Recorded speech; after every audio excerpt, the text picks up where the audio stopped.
Nationwide at 5.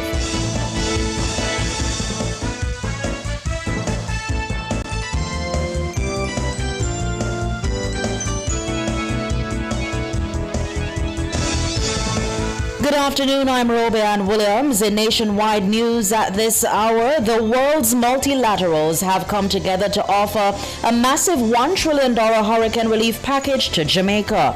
It's being hailed as one of the largest such packages ever assembled. This 6 to 7 billion package of support now comes close to the kind of resources that Jamaica needs, and so it is most welcome. Prime Minister Dr. Andrew Holness is warning that U.S. strikes in the Caribbean could affect the region's tourism. Constable Noah Maitland told detectives he and Donnelly Donaldson argued about his baby mother the night before she went missing. Jamaica enters the final month of the year with the lowest murder tally in 3 decades. In news from the rest of the world, TNT Prime Minister Kamla Prasad-Bissessar says there's no need for citizens to be on edge over the radar system installed by the U.S. The White House says an Army official acted lawfully when he ordered a follow-up strike on an alleged drug boat in the Caribbean. In headline sports, coach of Jamaica Scorpions Robert Haynes suggests reformatting of regional cricket competitions. And later in our broadcast, in our cover story at 5:35, Prime Minister Dr. Andrew Holness went on the defensive last week, declaring war on what he framed as the coordinated dissemination of lies. Me not afraid of nobody. All who want to make me one. Me we go with you toe. Every nonsense you talk, I respond to it. Too much false information. How does misinformation affect our national psyche in times of disaster? How do we combat it? Associate Professor of Language, Culture and Society at UTEC, Dr. Rohan Lewis, and Chairman of the Media Association of Jamaica, Gary Allen, will tell us. In Public Opinion at 6:26, we ask, on a scale of 1 to 5, how would you rate the government's Melissa response? Give us your comments by logging on to our Facebook page, Nationwide News Network, and by tweeting us at Nationwide Radio, and message us on WhatsApp at 876-285-5693. You can also leave your comments on Instagram at Nationwide 90FM. In the nation's business at 6:40, Jamaica is set to receive almost $7 billion in support from its international partners over the next 3 years to help rebuild the country after Hurricane Melissa. We'll get reactions from economist Dr. Christian Stokes and chairman at the JCC's Economic Affairs and Taxation Committee, Keith Collister. At 7, general elections are underway in the Eastern Caribbean island of St. Lucia. We'll get an update. All these and more as we take you home on air, on your mobile, Nationwide 90FM, RevoNews.ai, and on the Revo News app. It's available on Google Play and the App Store. This Monday afternoon, it's Monday, December 1, 2025.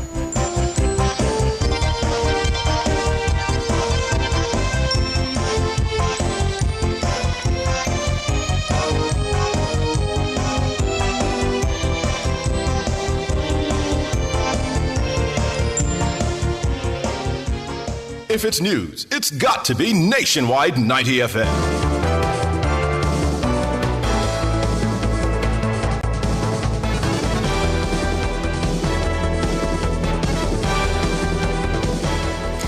Now to the details.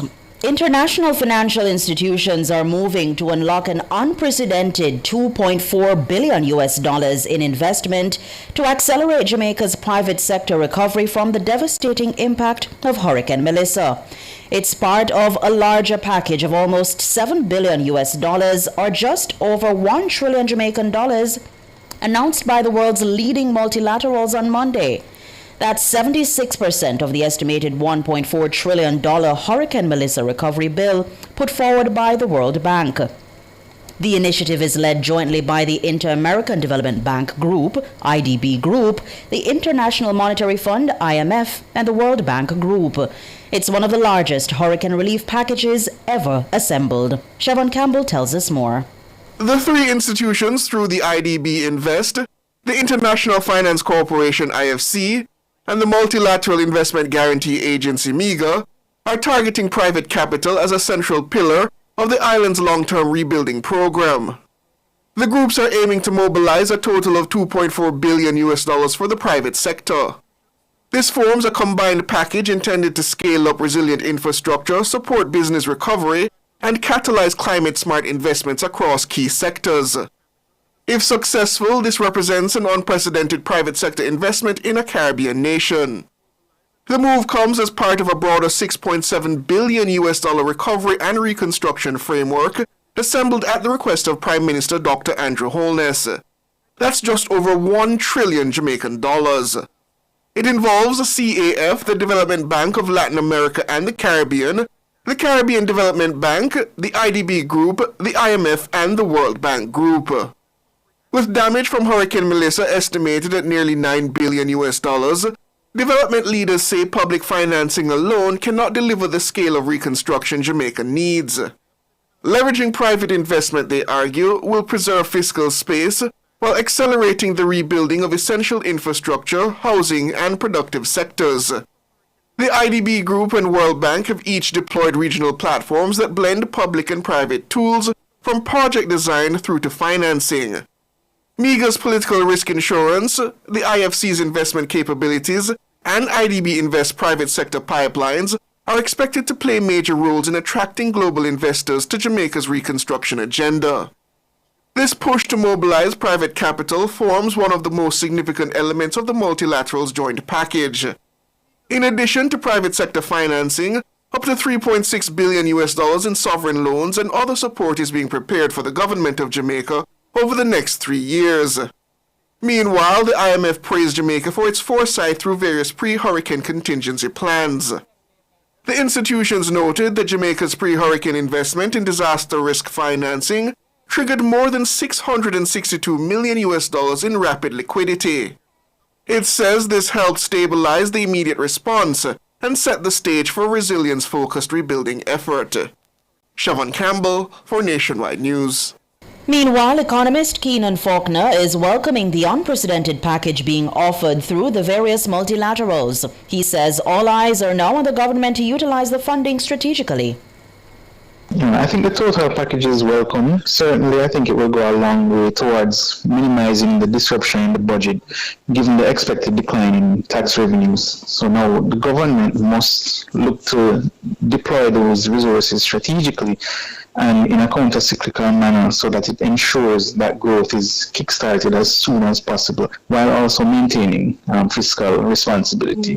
This affords the government additional room to rebuild more resiliently while staunching the fallout in direct and indirect economic losses in the medium term.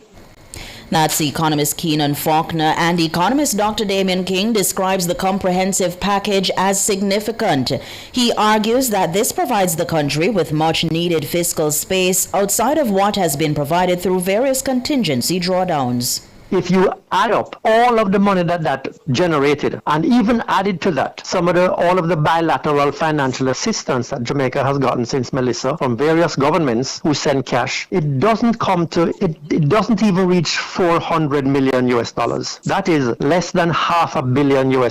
And as we have heard, the best estimates of the amount of damage done by Melissa comes to close to $9 billion. So everything we have access to so far falls well short, almost by an order of magnitude of what is needed. So this $6 to $7 billion package of support now comes close to the kind of resources that Jamaica needs, and so it is most welcome. Dr. Damian King, economist. Prime Minister Dr. Andrew Holness says his administration supports action against drug cartels in Caribbean waters, but warns that indiscriminate U.S. strikes could affect the region's economy. Dr. Holness, who is also chairman of CARICOM, says efforts to neutralize the threat from drug smugglers must take into account the safety and sovereignty of Caribbean nations. There must be consideration for countries in the region for rising crime, rising transshipment and drugs. So there is need to tackle this business of drugs, transshipment, and rising crime linked to these operations in the region. So whatever is being done should be done with consideration for the economy of the region, safety and respect for the sovereignty of the people. But Jamaica does support actions against drug cartels and other actors that create crime and violence in our country. Have you spoken to any U.S. officials about that? We're always constantly in dialogue. Dr. Holness has previously called on the international community to declare a war on gangs. Since early September, U.S. forces have carried out at least 21 strikes against suspected drug vessels in the Caribbean Sea. More than 80 people have been killed. The Trump administration has also vowed to take it a step further with plans to begin the strikes on land. Dr. Holness says he's particularly concerned about the possible effect on tourism. We always maintain that the Caribbean is a zone of peace, and we want to ensure that it is a zone of peace. Any action that challenges that or changes that view would have or could have devastating impact on tourism, which is the major foreign exchange earner for most countries in the Caribbean. Prime Minister Dr. Andrew Holness. He was speaking during an interview with Bloomberg at the recent G20 summit in South Africa. To the courts now, murder-accused Constable Noel Maitland told detectives he and his murdered girlfriend Donnelly Donaldson argued about his baby mother the night before she went missing. That's according to testimony from a retired detective sergeant who read out Maitland's statement in court today. In the statement, Maitland outlined his version of the events surrounding the July 2022 disappearance of his girlfriend, social media influencer Donnelly Donaldson. Maitland is charged with murder and preventing the lawful burial of a corpse in relation to the matter. Robian Williams was in court. The witness said he had known Noel Maitland since 2014 and described him as a very jovial person with whom he shared a good working relationship. The former detective told the court that he recorded a statement from Maitland on July 15, 2022. He said he had encountered the accused outside the registry at the Halfway Tree police station. He said Maitland was speaking with a female district constable. He later identified the district constable to be the mother of Maitland's child, Katiana Smith. He said he overheard Smith on the phone saying, "Me nah give no statement," while Maitland stood beside her. The witness then approached Maitland, informed him that he'd need to give a statement. Maitland complied. The retired detective read the statement aloud in court. In it, Maitland said he had been in an on-and-off intimate relationship with Donaldson since 2019, while still involved with the mother of his child, a situation he said Donaldson knew about. Maitland recounted that on the night of July 11, 2022, he drove to Donaldson's home, picked her up, and took her to his apartment where she spent the night. According to the statement, tensions flared the next morning between 8 a.m. and 9 a.m. when Donaldson saw a photo of Smith on his wall, something Maitland said often upset her. "She asked me if I'm choosing Katiana over her," he said in the statement, adding that he told her he could not remove Smith from his life because they shared a child. Maitland said the argument continued until he ignored Donaldson and fell asleep in bed. He claimed that on July 12 he awoke to Donaldson telling him she was leaving and then she left. Shortly after, Maitland said he heard an ice cream vendor went downstairs with a dish, bought ice cream and returned to his apartment.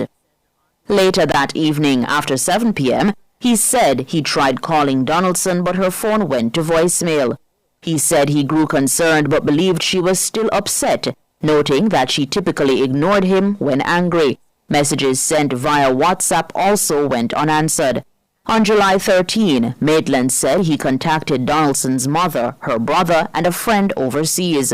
None of them had heard from her. He told police he also spoke with a female neighbor who said she saw Donaldson standing on the steps but did not know which direction she went. Later that day, Maitland said Donaldson's brother told him he was heading to the police station to report her missing. Maitland told investigators he went there and saw family members gathered. Maitland concluded his statement by noting that on July 15, around 1 p.m., he gave the written account at the Halfway Tree police station. The trial continues on Thursday morning at 10. Robian Williams for Nationwide News. You're listening to the news on Nationwide at 5. We'll have more after these.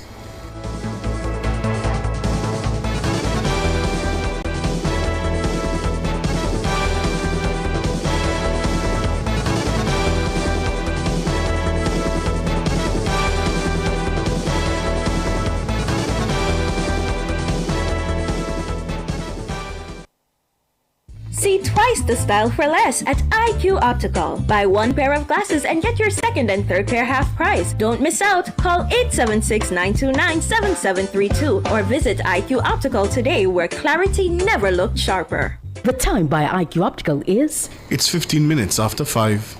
Termites, rodents, or birds infesting your home or office? Call Rentokil Initial, the pest expert, at 876-926-4236 for a free pest assessment island-wide. The temperature brought to you by Rentokil Initial is 27 degrees Celsius in Kingston, 28 out west in Montego Bay.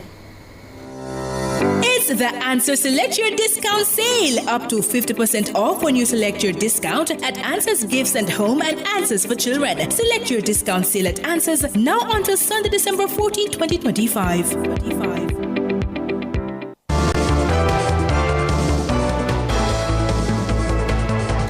Continuing the news, as the year enters its final month, Jamaica's murder count now stands at 618. That's according to the latest data from the Jamaica Constabulary Force, JCF. The figure, as of November 29, is 453 fewer than the 1,071 recorded over the same period last year. The St. Andrew South Police Division continues to lead the island in murders, recording 71 since the start of the year. But that's still 43 fewer than last year's review period. Portland has the lowest murder tally with 9. Overall, the country is experiencing a 42% reduction in homicides. Prime Minister Dr. Andrew Holness says this represents significant progress. We have invested more than $90 billion in our security forces over the last 9 years. And as a result of that, the murder rate is now down 42% this year, 21% last year, and 7% the year before. So now we can, for the first time in over 30 years, almost 40 years, look for a murder rate that is below 700.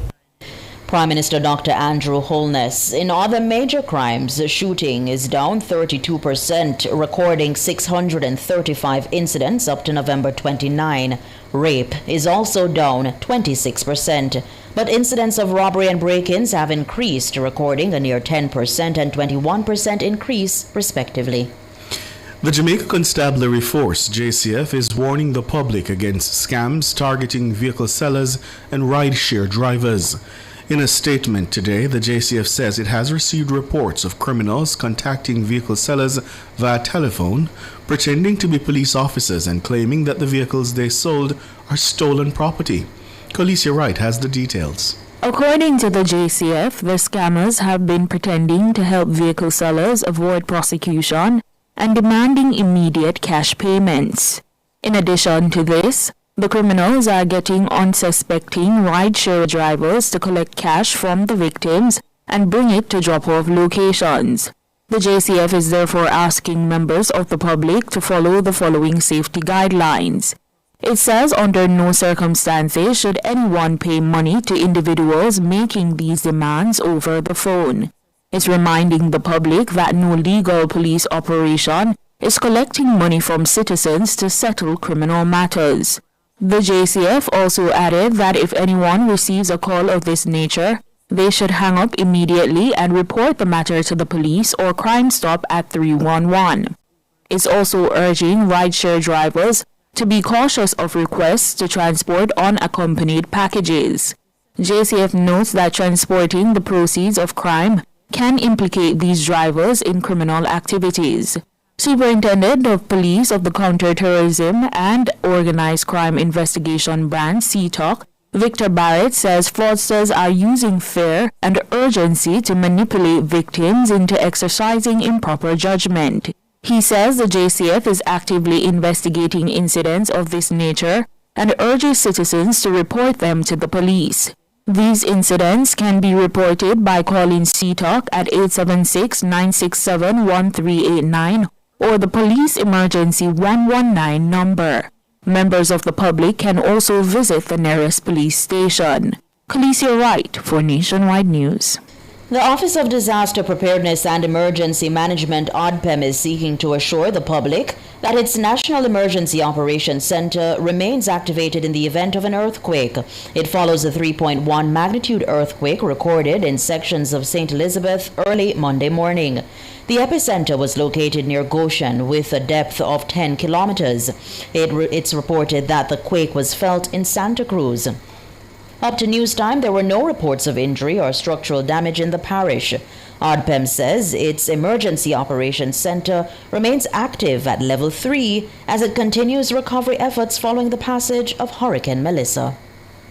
World in a Minute is brought to you by ABC Electrical Sales. We make things as easy as ABC. Hose Assembly and Supply, equipping Jamaica for success. And Charles O'Connor Consulting Network, COCN, driven by international accounting standards, modern technology, and integrity. The World in a Minute. The polls are now closed in St. Lucia after citizens voted in a general election today. The governing St. Lucia Labour Party, headed by Prime Minister Philip Pierre, is seeking a second consecutive term. In 2021, the SLP won by a landslide, taking 13 of the 17 seats up for grabs. The main opposition, United Workers' Party, headed by Alan Chastanet, was reduced from 11 seats to 2. The Independents took the remaining 2 seats. Monday's election comes 11 months before it's constitutionally due.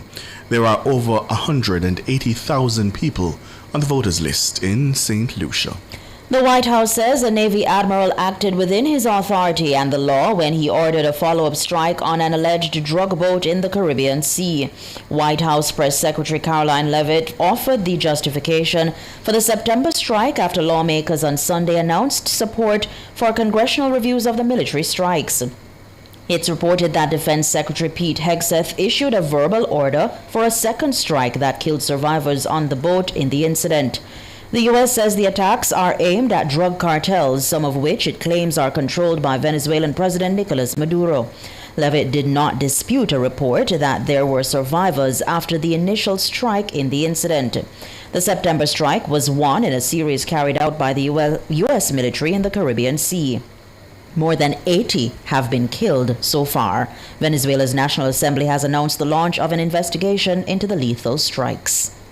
World in a Minute was brought to you by ABC Electrical Sales. We make things as easy as ABC. Hose Assembly and Supply, equipping Jamaica for success. And Charles O'Connor Consulting Network, COCN, driven by international accounting standards, modern technology, and integrity.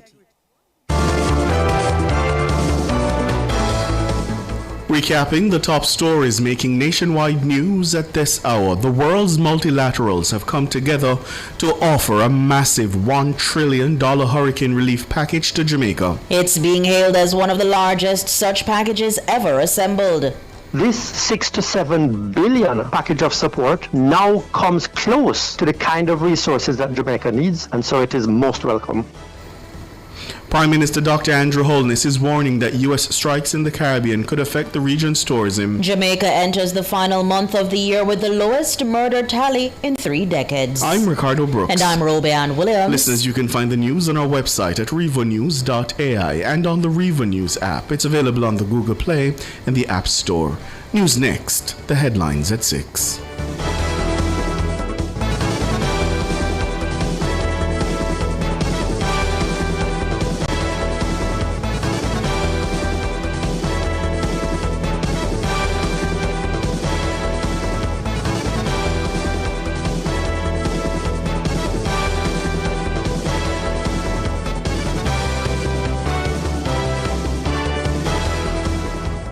In recognition of World HIV/AIDS Day, Charlie's Pharmacy is offering free HIV saliva self-test kits to you. Do your own HIV saliva test in the comfort of your home. If you're in doubt, test it out. Know your HIV status in 3 easy steps. Collect your free kit at Charlie's Pharmacy at 1 West Queen Street, downtown. Take it home and swab your gums. Read your own results in just 20 minutes. Collect a free HIV self-test kit or call Charlie's Pharmacy at 876-787-5025. Offer ends on December HIV/AIDS Day. Charlie's Pharmacy is offering free HIV saliva self-test kits to you. Do your own HIV saliva test in the comfort of your home. If you're in doubt, test it out. Know your HIV status in 3 easy steps.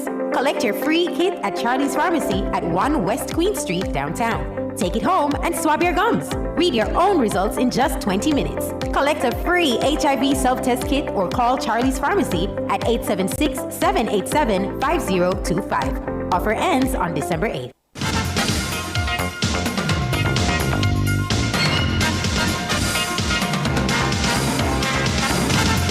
Hello, good afternoon, and welcome to sports here on Nationwide 90 FM. I'm Wayne Walker. New Zealand, they sent into bat. They were 5-1 at sports time. This against the West Indies in the first cricket test match at the Hagley's Oval in Christchurch. Devon Conway was dismissed for a second ball duck by Kemar Roach, who has won his way back into the West Indies team. The Kiwi captain, Tom Latham, is there on 1, and the former captain, Kane Williamson, is on 3. They are the not-out batsmen. You know what? The Jamaican bowling young star, the 29-year-old O.J. Shields, is playing in this game. It means he has won his first test cap for the West Indies. Just to repeat the score at the minute, 5-1. New Zealand lost the toss and invited to bat by the West Indies.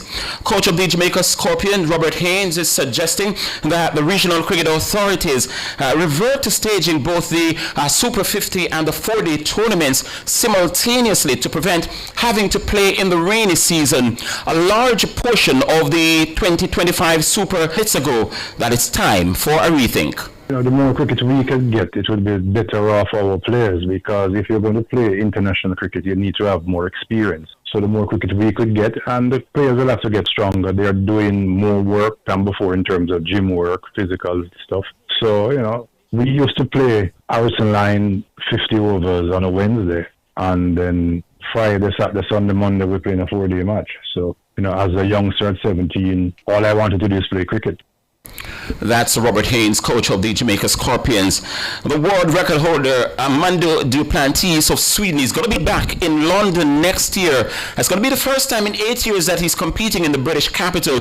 He's going to be at the London Diamond League, scheduled for July. The Swede, a 2-time Olympic gold medal winner in the pole vault, has won multiple titles at the world and European levels. In fact, at the weekend, he was newly named the World Athletics Male Athlete of the Year. He has broken the pole vault world record some 14 times, 5 alone in 2025. He first appeared in London in 2017, which happened to be the last time Usain Bolt performed on the international stage, and he was only 17 at the time. He's gone on to really cement his place as one of, if not the greatest pole vaulter in the world. He'll aim to beat the meeting record of 6 meters 03, which has stood since 2015 and was set by the Frenchman Levenely. That's Renaud Levenely from France. The one-day tournament, which includes 15 events across track and field, will be held in the capital on July 18 over 2026.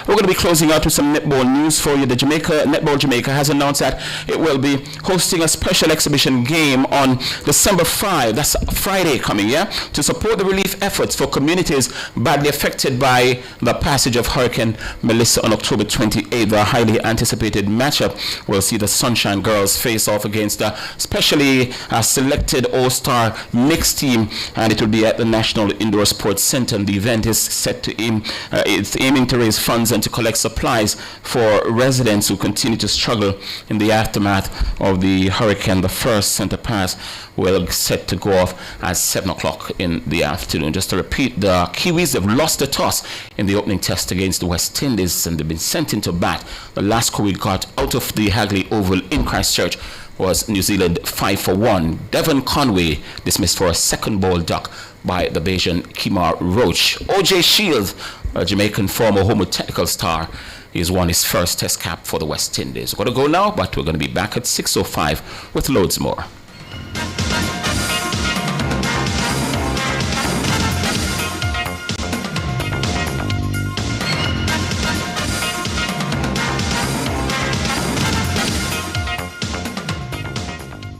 For all your custom framing, printing, graphic design, and purchase of art, Make It Frame Art Jamaica Limited, serving you for over 40 years. The time by Frame Art Jamaica is 5:31.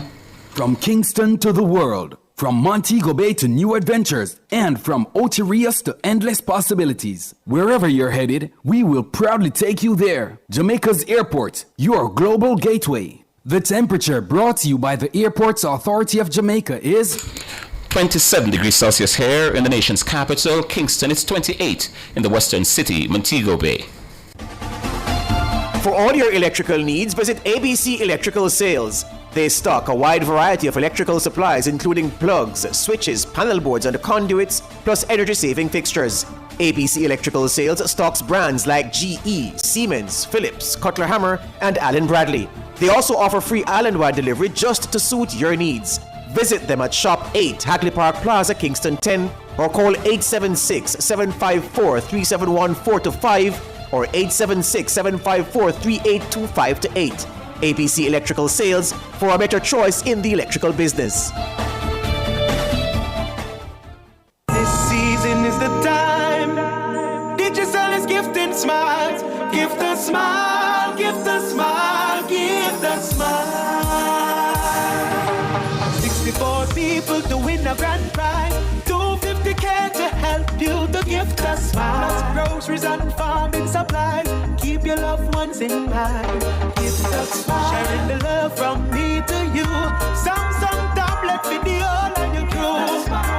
Gift a smile, gift a smile. This season, make sure everybody good. Digicel is helping you to gift a smile, gift a smile, gift a smile. We in this together, hands on hearts spread wide. We know things will get better, working side by side. We in this together, rebuilding homes and lives, no matter the weather. You are not alone. Sagicor is contributing over $200 million to Jamaica's Hurricane Melissa recovery. We're also standing by our clients. If you're a client in need of support, call 888-SAGICOR.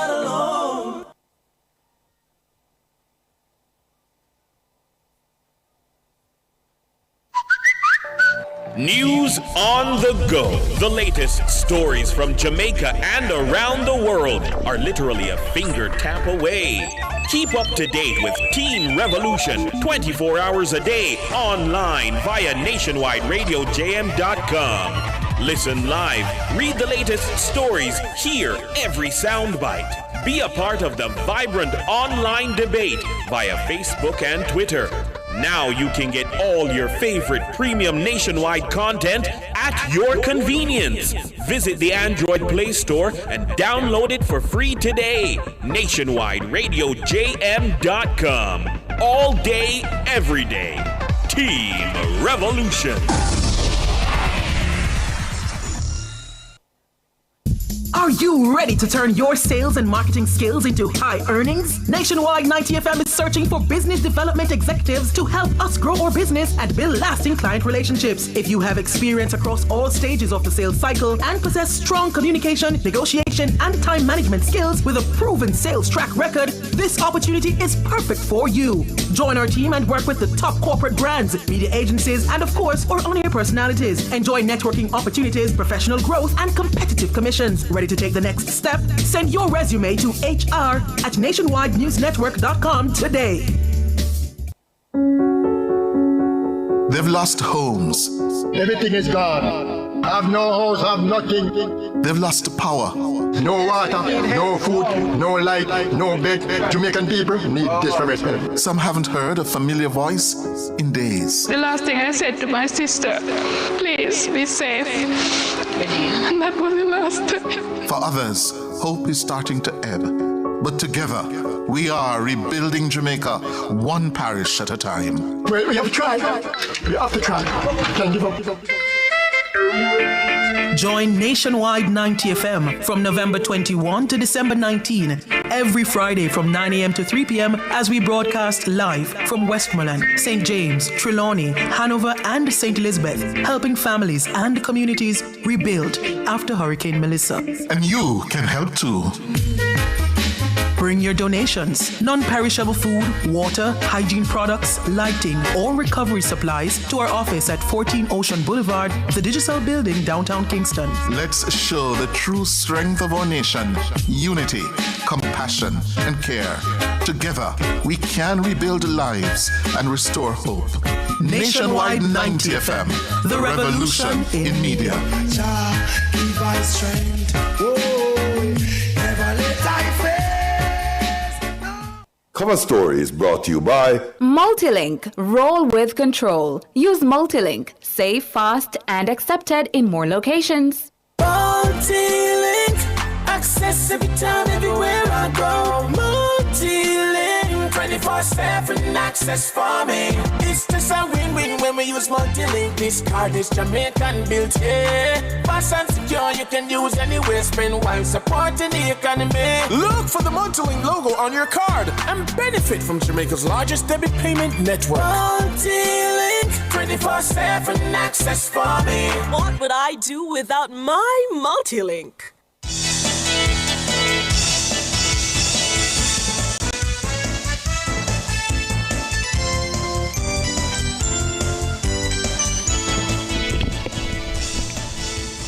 Good afternoon. Thank you so much for joining us here Nationwide at 5. I'm Cliff Hughes. Good afternoon, Cliff. Good afternoon to the listeners. My name is Ricardo Brooks. Good afternoon, Ricardo. Well, in our cover story this afternoon, Prime Minister Dr. Andrew Holness went on the offensive last week, declaring war on what he framed as a coordinated dissemination of lies. He voiced his intention to go to war with those spreading misinformation about the government's response to Hurricane Melissa. He was speaking at the grand opening of the Little London Police Station in Westmoreland on Friday. It is not just managing the disaster, it is managing the false information. And we have to go to war with that. Too much false information, distracting the people when we need to have a positive mindset for recovery. And it is one thing that you will see about me. Me not afraid of nobody. All who want to make me one. Me we go with you toe to toe. Every nonsense you talk, I will respond to it. And as you would have seen with the government, man come out with foolishness, we respond, not go so. And as many means as they can make, I can make it too. So it's going to be war, because we cannot allow people who peddle nonsense, the people who tell lies, we cannot allow them to win. So we will have it out. That's Prime Minister Dr. Andrew Holness. Now, the opposition PNP has claimed that the relief effort, particularly in western parishes, is slow, inadequate, and influenced by political motive. They also allege that aid distribution is being directed by government ministers and political operatives instead of elected opposition representatives. Dr. Holness says he's disgusted by attempts to politicize the distribution of relief packages. We are going to transition from giving out of packages because it's becoming highly political. Who never get, and if you go to a man's place and then him say, oh, you never call me to go give package with you. You know, the funny thing is this, the amount of JLP people who call me to say, PMP, MPs get package and don't come to them. And I said, look, I don't want a political issue. Don't bother make no noise over that. It is disgusting that persons would want to make political issues over the distribution of aid. We have to bring an end to it then, because some people can't help themselves. They can't resist it. And so we are going to shift from the distribution of food packages to giving persons coupons or cards that they can go and buy the stuff that they need.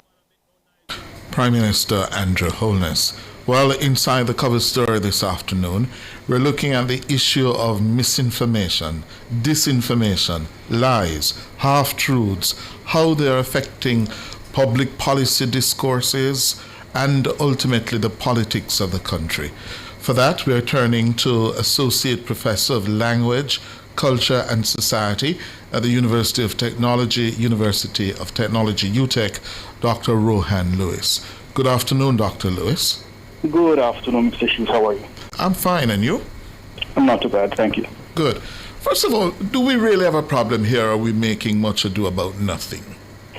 Well, I'm not sure that you could say we're making much about nothing, because what's happening is that it's about the era, it's about the epoch, the technology determining what kinds of issues happen. So if I could go a little bit into history, And of course, you're a communication man, so you know Marshall McLuhan's comment, the medium is the message. Message, yes. Right. So what is happening, as if we look at it historically, is that we have a new set of technologies that are changing how social relationships are occurring and how society is configured. Human beings, as you know, communicate in groups. So the ways in which we communicate are the ways in which we form our groups.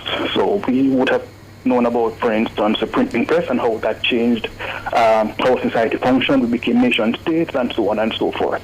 What is happening today with new media, with social media, with especially AI, is that there is a reconfiguring, and we're just on the cusp of a reconfiguring of how society works. And so we get the issues with echo chambers, we get issues with fake news. Well, that has been happening for some time now, but it's happening, and we are in the early stages of the evolution of that. So I wouldn't say it's much about nothing. It's that because of where we are, it's difficult to see where we're going. Are you following me? Yeah. Yes. Dr. Lewis, there are some who say that it is not for governments, it's not for prime ministers to, as the prime minister says he's doing, declare war on these things, because it may have the unintended consequence of chilling one of the most fundamental rights, which is the right of free expression. And already he's facing criticisms for how he framed it. Did you find a problem with his framing? Well, there are two things. One, if he's going to be fighting this, he's going to have a very long and very hard fight. So that's one thing. I don't know if he has the energy, the stamina to do that, because it's not just in Jamaica. It's a phenomenon that's happening globally. It's not something that one prime minister in one small country can fight. Yeah. So that's one thing. The other piece of it, though, is that there has to be, at some level, some engagement from the politicians about how the technology is evolving and what it is doing to societies. So we know about fake news, and fact-checking is a part of the counterbalancing of what is happening in the new social context. And I think that's part of what he's trying to do, the fact-checking. And that becomes a new kind of paradigm, that everything that you see, you have to fact-check. You can't simply believe everything that comes in the medium, but that's not how human beings typically work. Not everybody works like that. So it's going to be important for the government and governments all across the globe to make certain kinds of decisions. Now, there's another kind of slipperiness about it, in that it's not just about governments, it's also about other institutions. So some universities, for instance, they are pulling away from the use of screens as a part of this process, because the engagement with the technology is part of what is fostering a lot of these challenges. You do have a number of societies where different social actors are beginning to pull away from the technology as part of the challenge.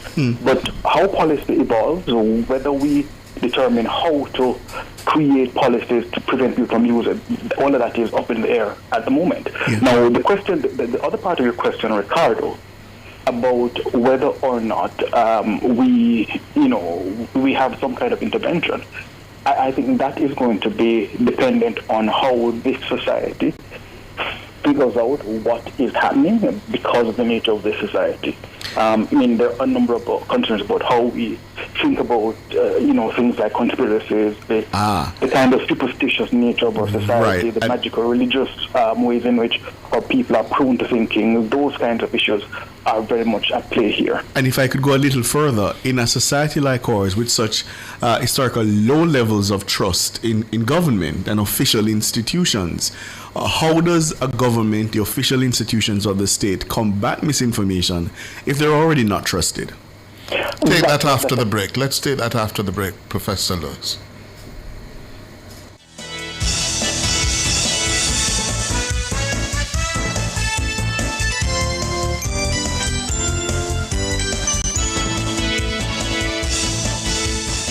are the best at what we do. At Hose Assembly and Supply Limited, we supply hose fittings and tools. We guarantee we can't be beaten when price and quality are combined. You brand us the Hose and Tool Boss because we deliver the most effective industrial solutions. Come in and experience the joy of shopping with Hose Assembly and Supply Limited. Call us 876-923-3936 or visit 173 Hagley Park Road, 2 Charlesworth Crescent or Montego Bay Trade Center. Hose Assembly and Supply Limited. More than just hoses. Now open every Sunday.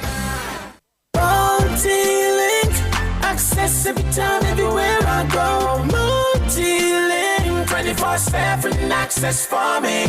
It's just a win-win when we use multi-link. This card is Jamaican built, yeah. Fast and secure, you can use anywhere. Spend while supporting the economy. Look for the Multilink logo on your card and benefit from Jamaica's largest debit payment network. Multi-link, 24/7 access for me. What would I do without my Multilink?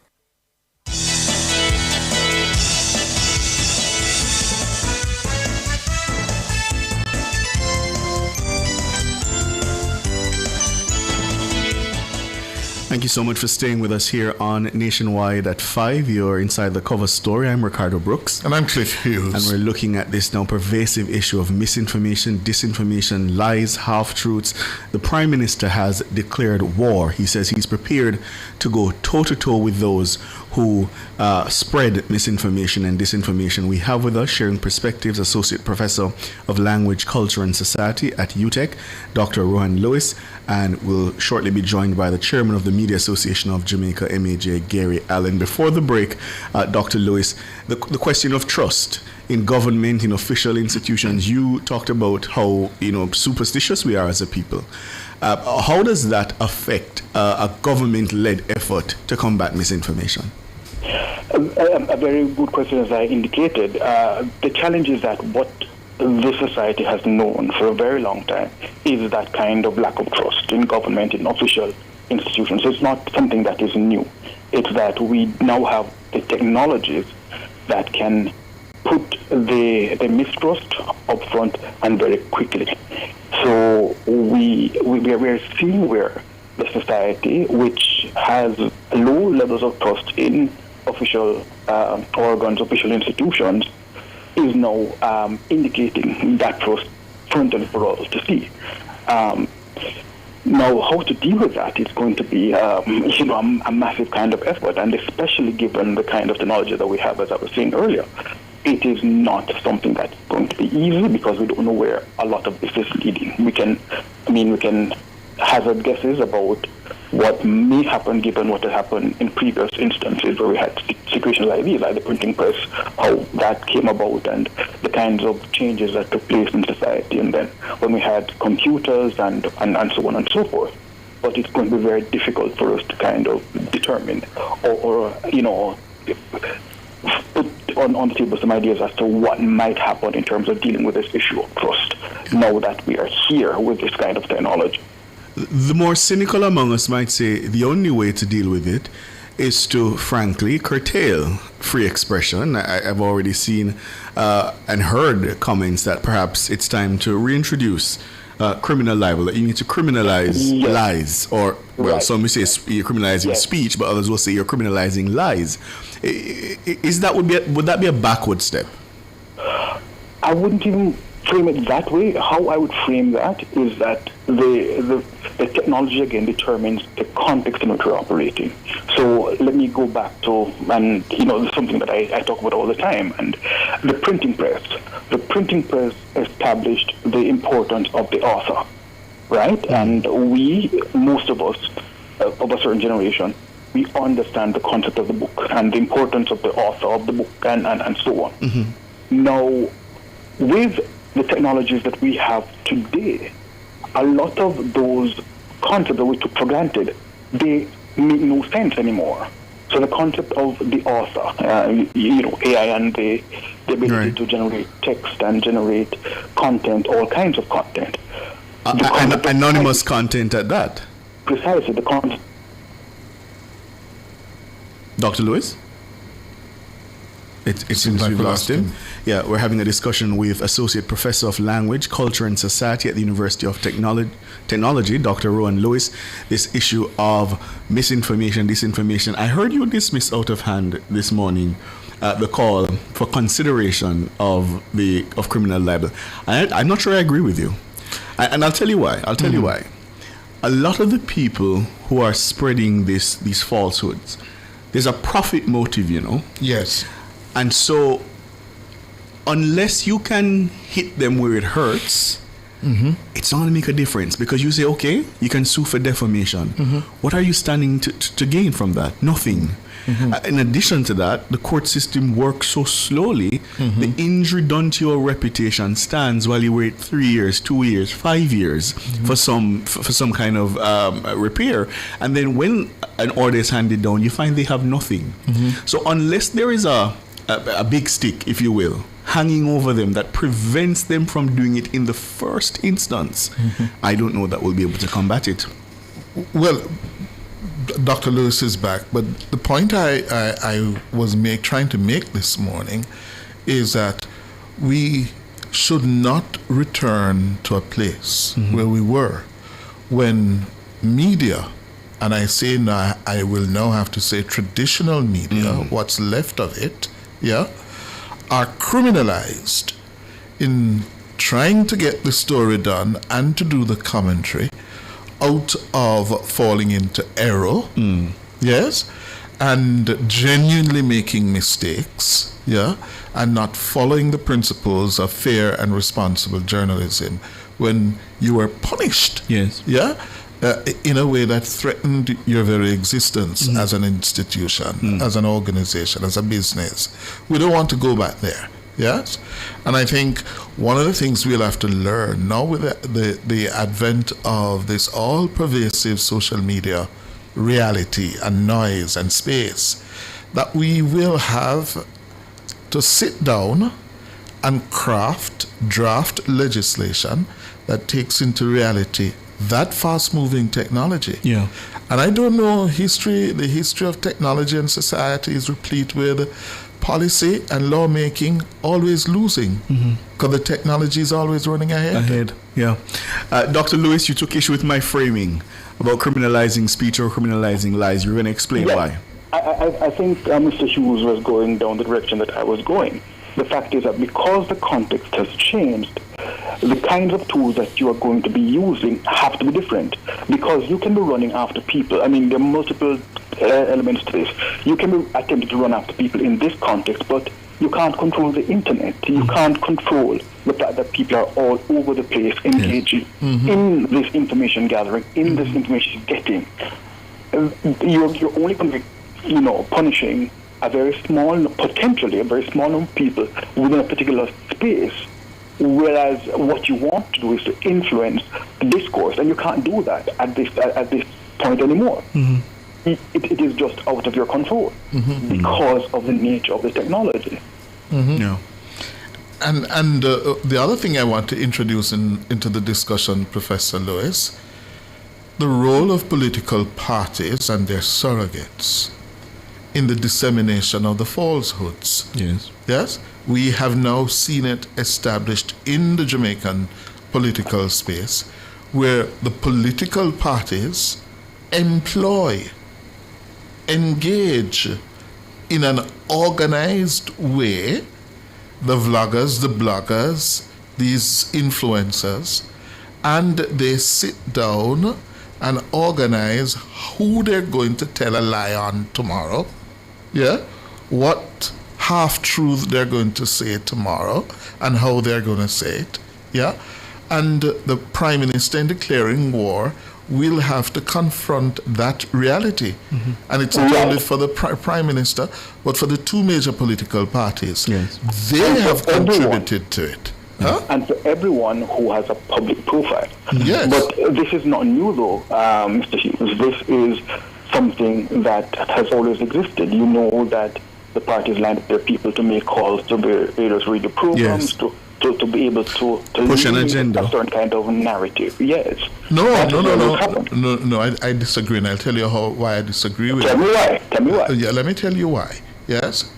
What is now happening, especially over the last election and even before that, you not only have organized people like we used to do. Yes, man. Hold on. You don't disagree with me. I was going there. So you don't disagree with me. Oh. We're not disagreeing. Okay. So it happened in a certain context with a certain set of media tools. Now, what you're speaking about is that the tools have changed, and the tools have now that the people have are so wide-ranging that the effect, the impact is even greater. Mm-hmm. And the control that one would have had, say the editorial control that traditional media would have at a particular point in time, that no longer exists because everyone has access now. Mm-hmm. So that is really the shift, and so the attempt to control becomes problematic in that context, because it's not a space where you have all of the ability to control that you had before. Agreed, and I think you make the essential point there. The degree of control is gone. There's no more gatekeeping. No more. But let me ask you, Dr. Lewis, because I've heard communication scholars suggest that the answer might be more media literacy, that formal media literacy training for our population is perhaps the answer, so that people can, more readily differentiate between lies and the truth, whatever or whoever is putting forward that truth. Would that help, though? In theory, that is something that one would see as an option, as a solution. Whether or not practically it can work because of how human beings are. So there needs to be some engagement with the people in psychology, even though that is under its own fire now because of the same issues of having echo chambers and being trauma informed. Everybody is talking about the trauma of living with X or Y from their past and so on, and so psychology is on the fire for that. But certainly how human beings behave, how they operate, it would be an interesting thing for the psychologists among us to engage in that question to see whether this kind of approach would be one that makes sense for us to begin to engage, because something has to be done. Otherwise, we are going down a path that is going to lead to significant challenges. May I introduce another element to this? Yes? Yes. There was a time in our politics when a politician caught lying would face serious public backlash. That is no longer so. And we have seen it virtually normalized in the United States of America, where on our television screens every day there's a president who lies incessantly. And what that is doing to not only politics in the United States, but politics around the world, where that taboo is now legitimized virtually. Yeah? Yeah, but so what we're operating with is a paradox. So when with this kind of technology, with the media technology that we have now, information is permanent.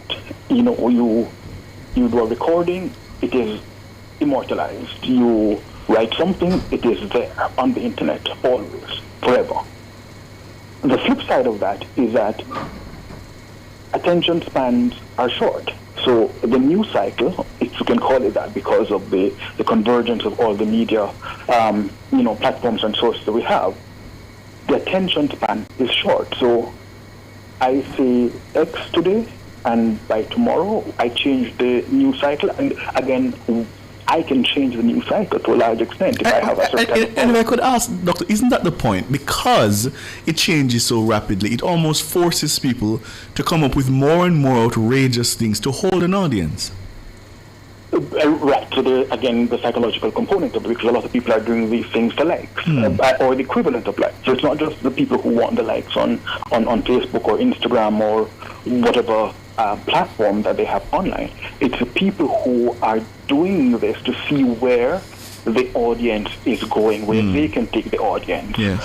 And wherever they're taking the audience today is not where they're going to take the audience tomorrow. And they shift the narrative. They are controlled. So the a certain persona, the influencer, really is in charge to a large extent of narratives. And whether or not, so the question of truth versus lie versus fake news, a lot of that to a certain extent doesn't even matter because it's the influence that you can have over a certain set of people within your echo chamber. And those echo chambers, they don't engage very well with other echo chambers. One of the things that happens, certainly if you are online all the time, on Facebook, Instagram, and so on, somebody says something and you disagree with the person says, well, you could have scrolled on.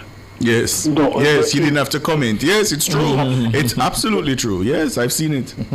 There is no sense that we're in spaces where we are able to have discourse, that we need to be engaging ideas, and ideas that are different from ours. We all want to be in these echo chambers. So it's all these identity groups and these politicized and weaponization of discourse against other people. So a lot of that is what the technology permits. And Dr. Lewis, we have to leave it there. Thank you so much, Professor. Appreciate the perspectives, Doc. Professor of Language, Culture and Society at the University of Technology. Thank you. Good. That's where we're going to leave it for the cover story. The headlines are next.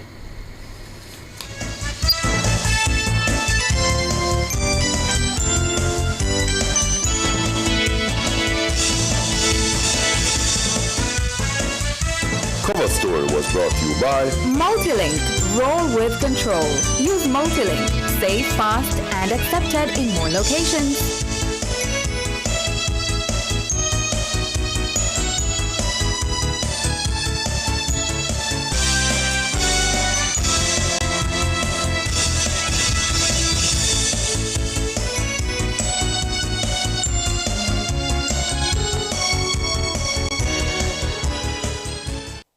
The time brought to you by Guardian Life. Live secure, live easy is 2 minutes after 6. Nationwide headlines at 6.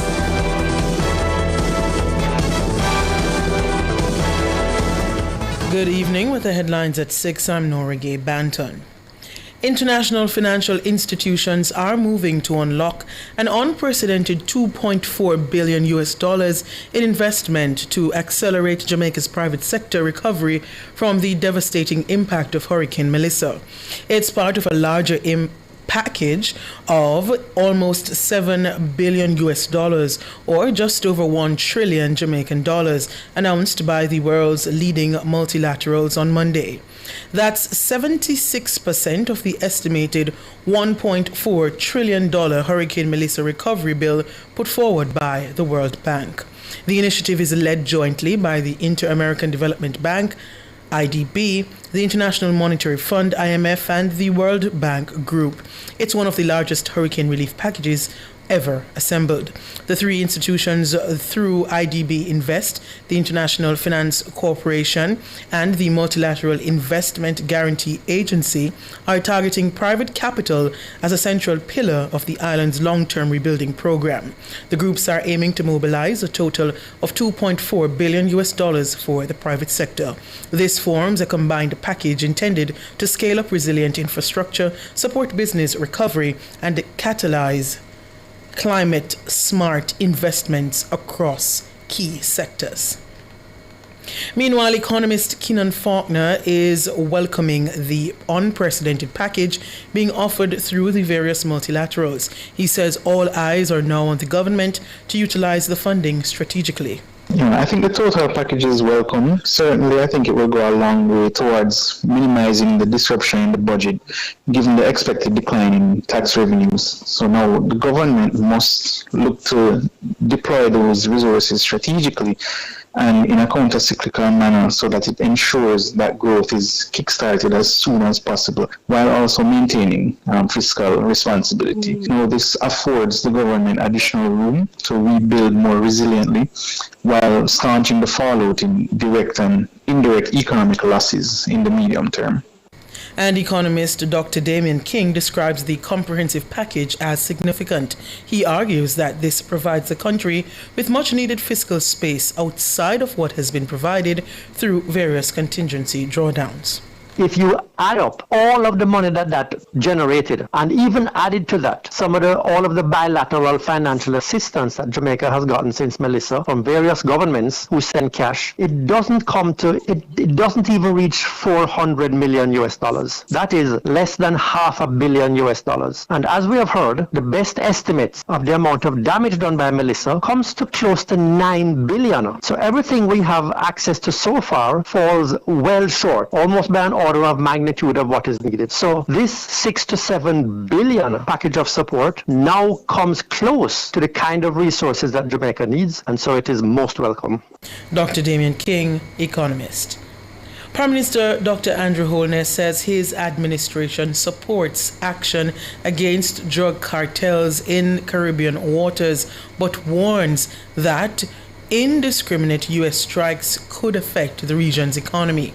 Dr. Holness, who is also chairman of CARICOM, says efforts to neutralize the threat from drug smugglers must take into account the safety and sovereignty of Caribbean nations. There must be consideration for countries in the region for rising crime, rising transshipment and drugs. So there is need to tackle this business of drugs, transshipment and rising crime linked to these operations in the region.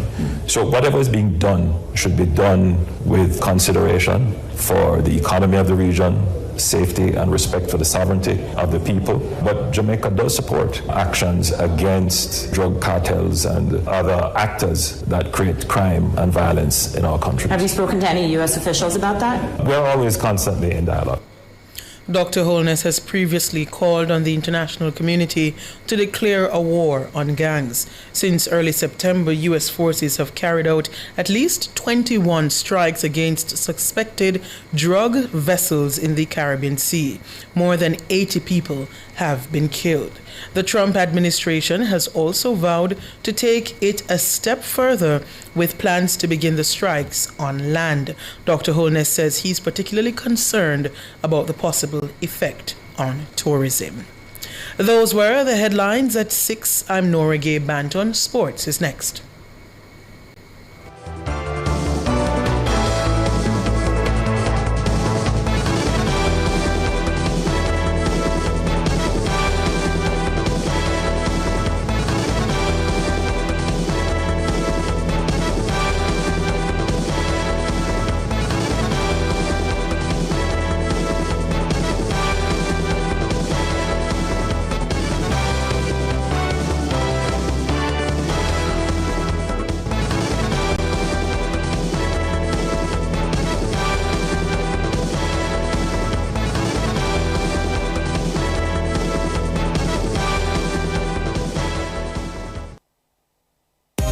Cleasing Industrial Supplies Limited are authorized distributors of international brands ABB, Omron, STC, Festo, and Thomas & Betts. They supply programmable logic controllers, photoelectric and proximity sensors, contactors and soft starters, power supplies, variable frequency drives, and much more. Visit them at 24 Dunrobin Avenue, Kingston, or shop 32 Overton Plaza, 46 Union Street, Montego Bay, or visit their website cleasling.net. Cleasing Industrial Supplies for all your industrial automation and control solutions.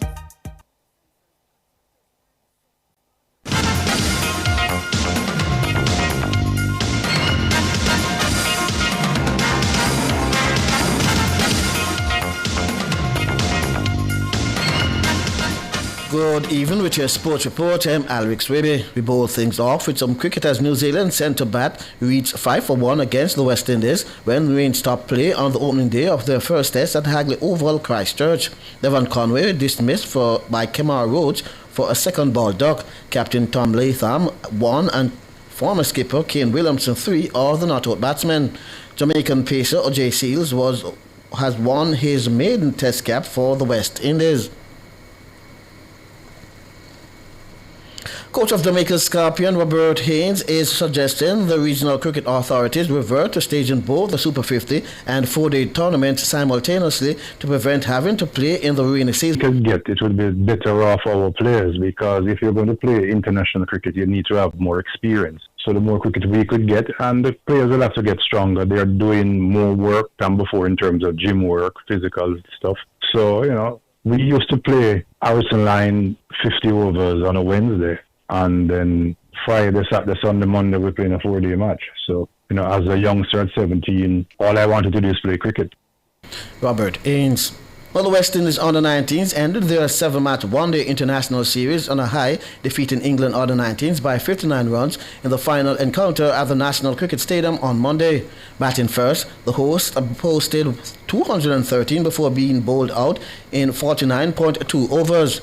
Ersinghu Fontaine top scored with a solid 39, while Tariq Bryan added a valuable 36. England's attack was led by Alex French, who impressed with figures of 3 for 21. Chasing 214 for victory, the visitors struggled to build a meaningful partnership and were dismissed for 154. Caleb Faulkner offered resistance with a fighting 52. The West Indies bowling unit delivered a disciplined and penetrative performance. Adrian Rocker and Michael Mackenzie were the standout performers, each claiming 4 wickets to dismantle the English lineup and secure the win. The result gave the young Caribbean side a 5-2 series win. Now, hard-hitting all-rounder Andre Russell has called time on his Indian Premier League career. This comes days after he was released by the franchise ahead of the 2026 player auction. Russell, who spent 12 seasons at the Kolkata Knight Riders, will now make the transition to power coaching in the team's backroom staff. The 37-year-old took to his social media platform Instagram to explain that he'll still represent other franchises associated with the Knight Riders. Hi KKR fans, Joe Ross here. Just want to give you guys the big news. I made a decision to retire from the IPL. I'll still be active playing in various leagues all around the world and for all the other KKR franchises. Andre Russell. Now to bobsled, as a veteran brakeman Adraj Sigri and rising pilot Adana Johnson are powering Jamaica's renewed push to qualify a 2-woman bobsled team for the 2026 Winter Olympics in Milan Cortina. The duo delivered strong performances at the recent International Bobsled and Skeleton Federation North American Championships, finishing 6th and 8th, results that have injected confidence and momentum into their campaign. Speaking on Mr. Analyst podcast, Sigri says the championships marked a meaningful return to the ice after a 3-year hiatus.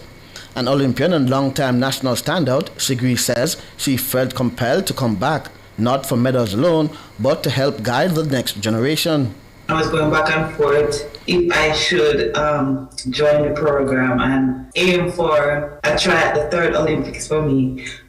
So I think it was the pushing factor for me was to being among the youngsters. I mean, the drive, the push that they have, and the opportunity present itself. And I said, why not? Even though I was considering it, I said, why not? Maybe it's a reason why I'm among them and why the opportunity presents itself. So I said, why not give it a shot?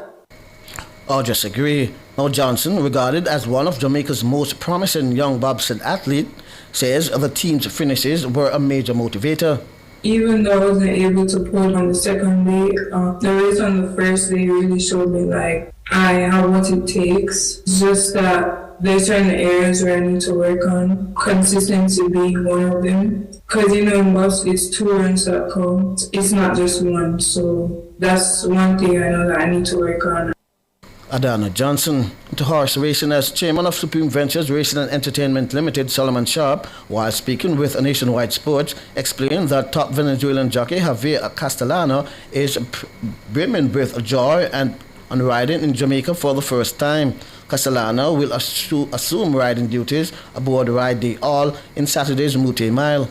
Castellano was super excited. He has been wanting to come for 2 years now, but scheduling, he had to ride a 2-year-old in the Remsen 2 years ago. He had another horse riding in a stake race. He decided that he was going to move his horse to Gulfstream this year. And when the opportunity came up again, it's just an hour-and-a-half plane ride. Castellano took a flight Saturday night, rode in California Sunday, and is back in Miami now. So he is super excited that of the opportunity and that everything worked out this time. Last couple of years he was in New York, so it was a little bit more difficult with his scheduling. But this year he has taken up the offer and coming to Jamaica, and we're very excited about that. According to Sharp, anticipation is mounting ahead of Saturday's big race, which will attract a whopping $30,000 price tag. That fever pitch on the property almost every day, going through the motions, and everywhere I turn, we're excited, Can't believe they get Castellano to come. The horses on the weekend ripped up the exercise track, Nautical Star, Funky and Dunn, Gervano, Dothraki, all exercise extremely well, and they should all be the favorite. And it's just shaping up for a really exciting day. Solomon Sharp, the post position draw for the fourth running of the multi-mile will be held at Jimenez Park on Tuesday. Now to basketball, Jamaica will take to the court on Monday to face Puerto Rico in the second game of their two-match series in Group B of the FIBA Basketball World Cup Americas qualifiers at the Robert Clemente Coliseum in San Juan. The Jamaicans pulled off a dramatic 92-90 win over the host on Friday, courtesy of a buzzer beater from Kofi Cockburn. The victory marked the Jamaicans' first in FIBA qualification. This is the beginning of the journey. The thing is, this is the first window, and I said we have a pool, the toughest pool with Puerto Rico, Canada, and Bahamas. We still have 5 more games. We haven't done anything. This is awesome. This is so much fun. This is why you play the sport. This is why you compete and do things. But we haven't accomplished anything. We're trying to move on to the next round. Rick Turner, the coach of the Jamaican team, says his players are ready to meet the challenge of playing in a very tough group. We feel like we're in the toughest pool. Puerto Rico is just one of the best teams in the world. Canada is one of the best teams in the world. The Bahamas is they're one game away from the Olympics last go around. So for us to be in this pool, it was really, a daunting task. And we talked about really wanting to emphasize keeping our composure. And then, who lost his composure? The coach gets a technical foul, so I didn't really follow through on that. But that was one of the things that I got to say, our guards, they were just super composed and great leadership on the court. Rick Turner, Jamaica's next fixture will be against the Bahamas on February 26, 2026. Now to athletics, as world record holder Armand Duplantis has confirmed he will return to the London Stadium for the first time in 8 years when he competes at the London Diamond League in July. The Swede, a 2-time Olympic gold medalist in the pole vault, has won multiple titles at world and European level. Duplantis has broken the pole vault world record 14 times since 2020, most recently setting a best of 6.30 meters at the World Athletics Championships in Tokyo. He first appeared at the London Stadium in 2017 when he finished 9th at the World Athletics Championships at the age of 17. A year later, he finished 3rd at the Anniversary Games behind USA's Sam Kendricks and Francis Renaud de Villini. Duplantis will aim to beat the meeting record of 6.03 meters, which has stood since 2015 and was set by Lavini of France. The one-day tournament, which includes 15 events across track and field, will be held in the capital on July 18, 2026. And finally, in netball, Netball Jamaica has announced that it will host a special exhibition match on December 5 to support relief effort for communities affected by the passage of Hurricane Melissa on October 28. The highly anticipated matchup will see the Sunshine Girls face off against a specially assembled all-star mixed team at the National Indoor Sports Center. The event aims to raise funds and collect supplies for residents who continue to struggle in the aftermath of the storm. First center pass is scheduled for 7 p.m. I'm Alex Ribby, and that's your sports.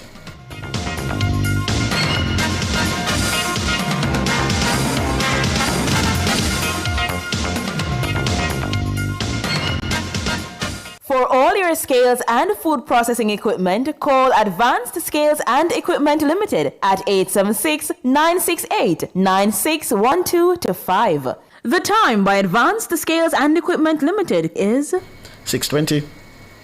This season is the time. Digicel is gifting smiles. Give the smile, give the smile, give the smile.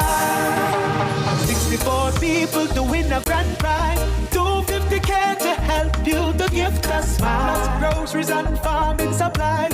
Keep your loved ones in mind. Gift a smile, sharing the love from me to you. Samsung tablet video and your crew.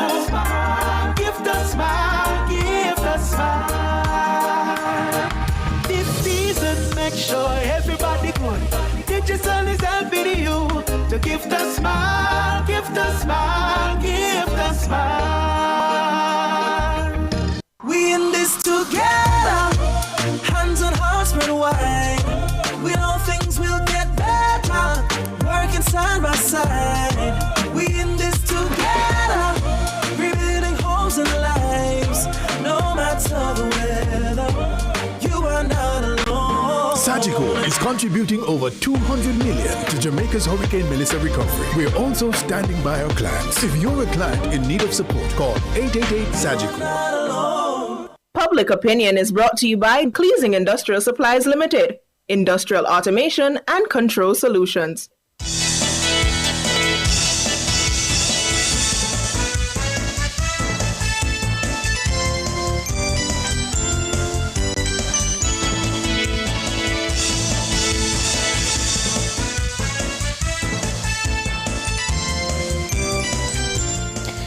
Good evening, and welcome to Public Opinion. I'm Robian Williams. Good evening to our friends over on our YouTube platform. Thank you so much for tuning in. We ask you to weigh in live in the comments section on Public Opinion. But before we get to Public Opinion, I want to welcome you to December. It's a new month. It's a new week. I hope it's a productive one so far for you. And we welcome the last month of the year with open arms. So let's get to Public Opinion now. Friday, November 28 marked exactly 1 month since the passage of Hurricane Melissa, and the government says it's working hard. Yes, working hard to help people recover from the worst natural disaster to ever hit the country, a Category 5 hurricane. So in Public Opinion this evening, we're asking you, our valued listeners, members of the public, on a scale of 1 to 5, how would you rate the government's Melissa response? I'll start with the comments on our X platform, where Shari Smichael is saying, with 1 being the lowest, then it's 1. Leighton is giving the government a 3.5. Let me see. Donna Mealy is saying 5 times 2 equal 10 in Brookie scale. Donna Mealy is saying it's awesome, amazing, fantastic, just impressive. Grace Davidson here giving the Andrew Holness-led administration a 1 out of 5 for its response to Hurricane Melissa. On Instagram, Padworthy is saying 1, the government is treating this as a PR exercise and people are suffering. Philip King says 5. Antoinette is saying 4. This was a record Category 5 that even first world countries would not readily activate on. I think the government did creditably well. Okay. There are, however, opportunities, but hindsight 2020. 4 coming from Stand. Let me see if I can get that right. Stands is saying 4. Just to add as well that it's unfortunate that people want first world service, but the attitude towards productivity and national discipline doesn't align with those ambitions. Robert Gregory Lewis giving the government a 5 for its hurricane response. 4 coming from Errol Duncan. He's saying, as it was unprecedented disaster, it was an unprecedented disaster. There were hiccups, etc., but they are learning at geometric rate. What you know. Hey, it's Lady Cutchinson and Sweet 29 is giving the Andrew Holness-led administration 5. Dawn Miller Reed is giving the Holness administration 1. 5 from Marsha, 10 from Tyrone Lewis, 5 from Preston Bernard, 4 from Just Peachy, 4 from Jackie. Faith is saying the response by the government has been extremely slow and inadequate. The government has only reached 20% of the total number of people affected. If it were not for the private individuals, companies, charities, entertainers, the death toll would have risen significantly and the people would have been worse off. This is according to Faith Yannick. Kimmy is giving the government a negative 0.00000, and Spy giving the government a 2, saying that they are too slow, Jamaica prone to hurricane, and you basically a plan how to handle the situation. For K-Max is saying the citizens did more mobilizing than the government. The fact is 1 month later and the relief money has not been spent. Okay, all right. If you're just joining us, on a scale of 1 to 5, we're asking how would you rate the government's Melissa response to that question? The comments are coming in from our Facebook platform, where Clifton Ricardo Russell is saying the opposition leader said is him telling Andrew what to do. So based off what I'm seeing with my own eyes, I will take what Marky G said with a grain of salt and give the government a 4. Barbara is saying there is no manual for a hurricane, no manual for a disaster. So she's giving the government a 4 for its response so far. Kurt Powell is saying it's 4 currently. There's always room for improvement. Melissa is historic, so it will take some time. We're doing well with the available resources, he says. M. Care is saying, I would say 5 considering the circumstances of a Category 5 hurricane. Although there are challenges which cannot be resolved overnight, I see the country is recovering and things aren't getting out of hand. Judith Thorpe is saying that the question was asked in Parliament from the opposition bench. Mr. Prime Minister, I would like to know what is happening in my constituency. When are things coming in? Answer, we too are having the same problem people are having on the other side. So if the opposition does know, which is understandable, and the government doesn't know what is going on. And Judith Thorpe is giving the government a 1 out of 5. Medley Carroll is saying, while there are areas to be refined, the foundation is solid. Right now it's a 4, but it could easily be a 5-star experience. Okay. This is equal 100%, saying the government, he's confident this government will get things back up and running. Andre is saying it's a 1.5 for the government response. It's clear no preparations or plans were in place prior to the hurricane. Seems ODPEM, which is the chief agency over the years, was left without proper staffing and the parish disaster committees disbanded. NGOs and private citizens get a 5 for responding to the immediate needs of the people. All right, I love these comments. Audley Nain saying the government doing an excellent job before and after Melissa. Prince Wellington giving them a 2. Prince Wellington is giving them a 2 on their photo op moments. Yeah, giving out donated supplies. Karen Riley believes it has been an excellent leadership. The leaders in other countries already told us. Beva Baker saying she would give the government a 5. 5 out of 5 also coming from Doreen Lewis. 4.8 coming from Horace Walker, who says there is still a little room for improvement, but they're doing a great job.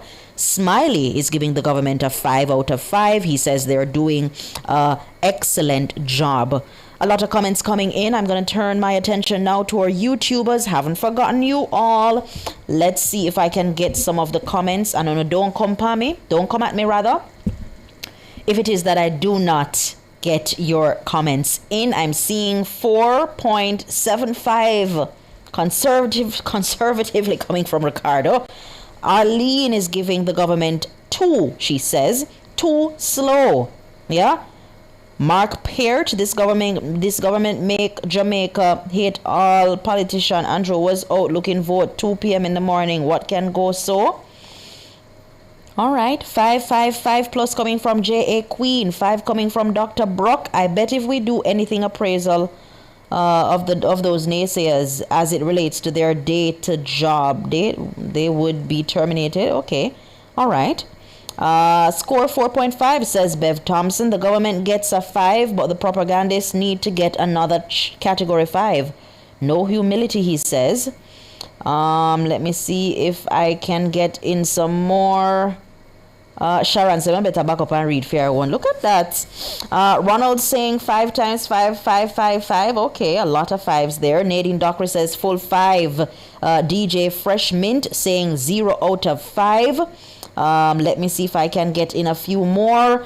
Kingsley says we people complain too much. Yeah? We people complain too much. Let me see if I can get in a few more. For the government doing a great job, says God bless. Money. That's coming from Bev Thompson. Just hand them the money and everything will be all right. I think that's that Bev, you're saying market people want money. Okay. Let me see this. Let me see if I can get in a few more. I'm seeing Dunce in another comment. Wow. Government 4. I'm seeing 4. I'm seeing 5. I'm seeing 1 coming from Wendell. Perfect 10 says Reggaematic. Donna Morgan says 5. Wow. Yeah. Roby and this 1 p.m. credit is 8 out of 10. Hard work, says user. Let me see. -4. I think this is coming from Camp 876. Questioning working hard. Really working hard. -4 out of 5 from me. And that's being generous. I'm seeing 5. I'm seeing 9. Not only government say they are doing well. The world says so. That's coming from Leo. 4th term loading, says Angie. A lot of comments coming in on this one. 1 month, almost one way. We could say 1 month and 3 days. 3 days since Melissa struck our island, category 5. All those who have given the government low marks have never done anything in logistics. The world lady says it's one of the best she has seen. I gave them a 9, says Ken Roy. 4.9 coming from Frank White.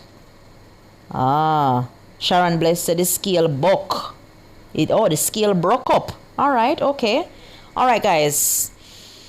A lot is being said and done, but we keep the people at the center of it all, and we hope and pray that they're getting the assistance they need, whether it comes from government or we the people ourselves. We here at Nationwide 90 FM, we've been doing our part, playing our part.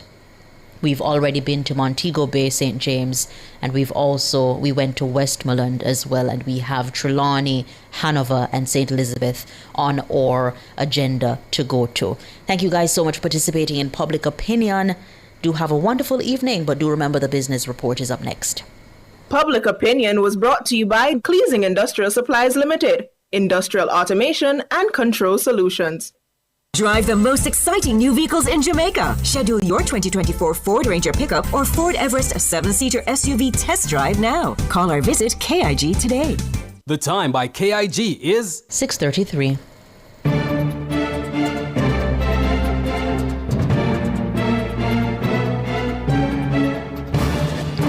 Hello, good evening, and welcome to Nationwide's Business Report. I'm Robian Williams. Jamaica is set to receive almost $7 billion in support from its international partners over the next 3 years to help rebuild the country after Hurricane Melissa. Now, the world's leading development banks made the announcement in a joint statement from Washington, D.C. on Monday. The package is coordinated by Development Bank of Latin America and the Caribbean, CAF, the Caribbean Development Bank, CDB, Inter-American Development Bank Group, IDB, International Monetary Fund, and World Bank Group. The multilaterals say the support is a combination of emergency preparedness, financing, sovereign financing, grants, and private sector investments. It's in response to a request from Prime Minister Dr. Andrew Holness. In their statement, the banks praised Jamaica's robust disaster risk financing framework, which they say has enabled a rapid flow of funds to meet urgent response needs in the aftermath of the hurricane. Further afield, Starbucks has agreed to pay more than $35 million to thousands of workers in New York City to settle the city's claims that the company denied them stable schedules and arbitrarily slashed their hours. Over 15,000 hourly workers are set to receive $50 for each week they worked during July 2021 through to July 2024. That's according to city officials. Now, the commissioner of the New York City Department of Consumer and Worker Protection cited alleged violations of city law requiring predictable schedules for workers. The settlement announced on Monday comes as the coffee chain faces pressure to improve working conditions in the U.S. And finally, in the currency markets at the close of trading today, it cost 161 Jamaican dollars and 20 cents to buy $1 US. 214 Jamaican dollars and 5 cents to buy 1 British pound, and 115 Jamaican dollars and 7 cents to buy the Canadian dollar. That's the business report. I'm Robianne Williams. Good evening.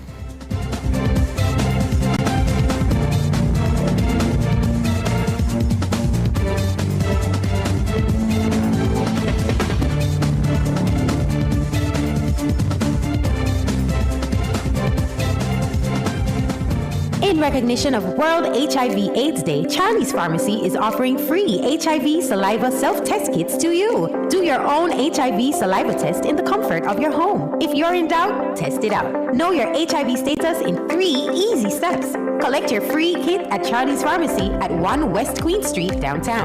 Take it home and swab your gums. Read your own results in just 20 minutes. Collect a free HIV self-test kit or call Charlie's Pharmacy at 876-787-5025. Offer ends on December 8th. Outperform, outlast. With top performance. Jackhammer. Reliable, full stop, not comma. We have the expertise for drilling and demolition. We have the power tools for plumbers and electrician. Select tools, 3 parts and 3 repairs. 3 parts, 3 repairs. 2 to 3 years. Hilton, available at Delta Supply, 106 Hagley Park Road. Call us at 876-302-6111-4. Delta Supply, we service what we sell. They've lost homes. Everything is gone. Have no house, have nothing. They've lost power. No water, no food, no light, no bed. Jamaican people need desperate help. Some haven't heard a familiar voice in days. The last thing I said to my sister, please be safe. And that was the last time. For others, hope is starting to ebb. But together, we are rebuilding Jamaica, one parish at a time. We have to try. We have to try. Can't give up. Join Nationwide 90 FM from November 21 to December 19, every Friday from 9 a.m. to 3 p.m. as we broadcast live from Westmoreland, St. James, Trelawney, Hanover, and St. Elizabeth, helping families and communities rebuild after Hurricane Melissa. And you can help too. Bring your donations, non-perishable food, water, hygiene products, lighting, or recovery supplies to our office at 14 Ocean Boulevard, the Digital Building, downtown Kingston. Let's show the true strength of our nation: unity, compassion, and care. Together, we can rebuild lives and restore hope. Nationwide 90 FM, the revolution in media. Give us strength. Oh, never let I fail. Are you ready to turn your sales and marketing skills into high earnings? Nationwide 90 FM is searching for business development executives to help us grow our business and build lasting client relationships. If you have experience across all stages of the sales cycle and possess strong communication, negotiation, and time management skills with a proven sales track record, this opportunity is perfect for you. Join our team and work with the top corporate brands, media agencies, and of course, our on-air personalities. Enjoy networking opportunities, professional growth, and competitive commissions. Ready to take the next step? Send your resume to hr@nationwidenewsnetwork.com today. Get ready, students! Get ready, parents! And get ready, schools! From January to March 2026, Nationwide 90 FM is hitting the road again with the NNN School Tour, a fun, organized, and interactive journey bringing excitement, energy, and empowerment straight to your school under the theme Rise Up, Represent, Do It For Your Future. You know getting nothing less than 98 when school over, me never avoid the gate.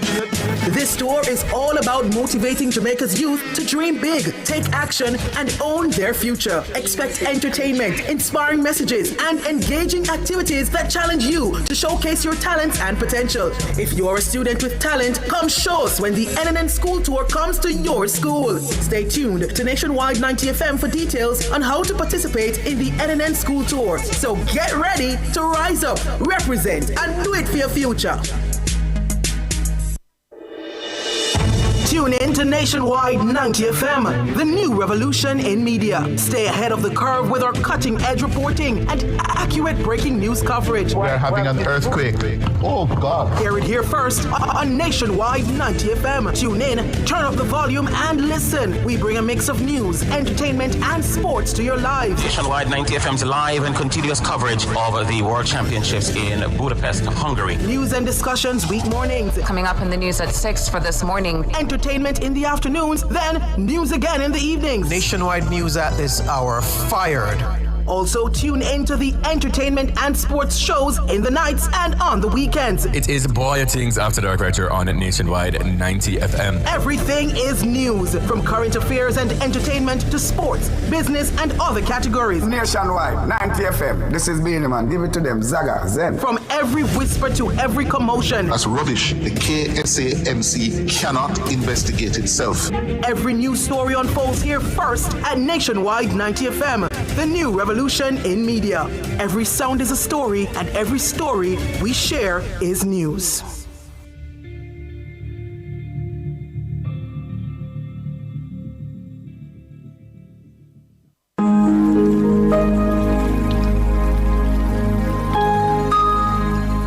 Hi there.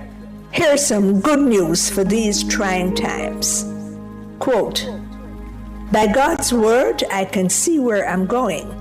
They throw a beam of light on my dark path." Unquote. Psalm 119, verse 105. Listen for God's Word weekdays at 5:45 a.m. and 12:55 p.m.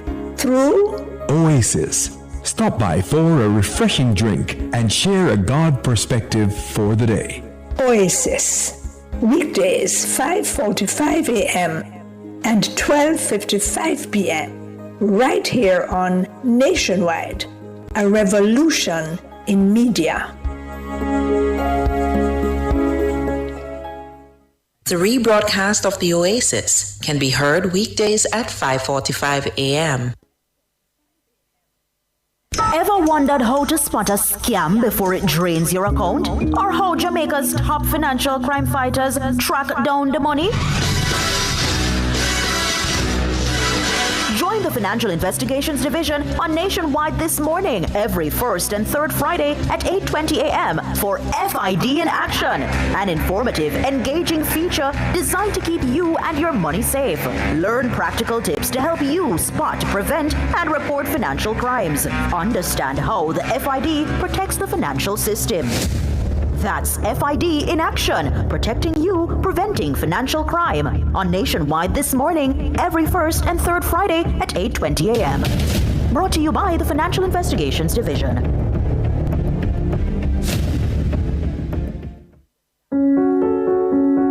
They've lost homes.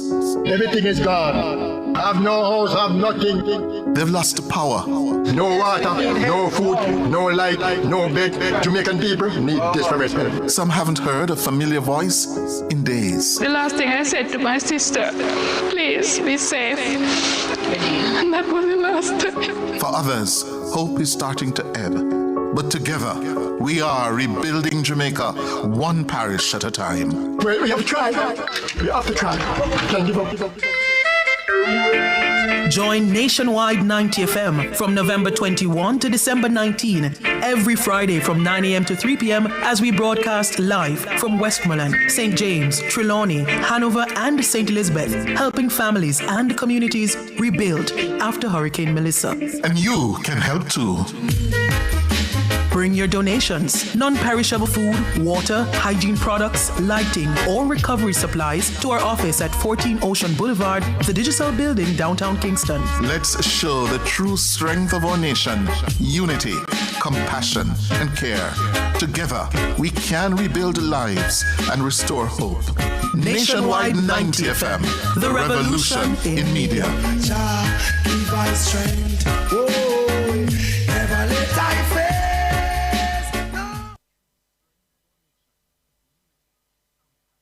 It's Monday, get over your blues.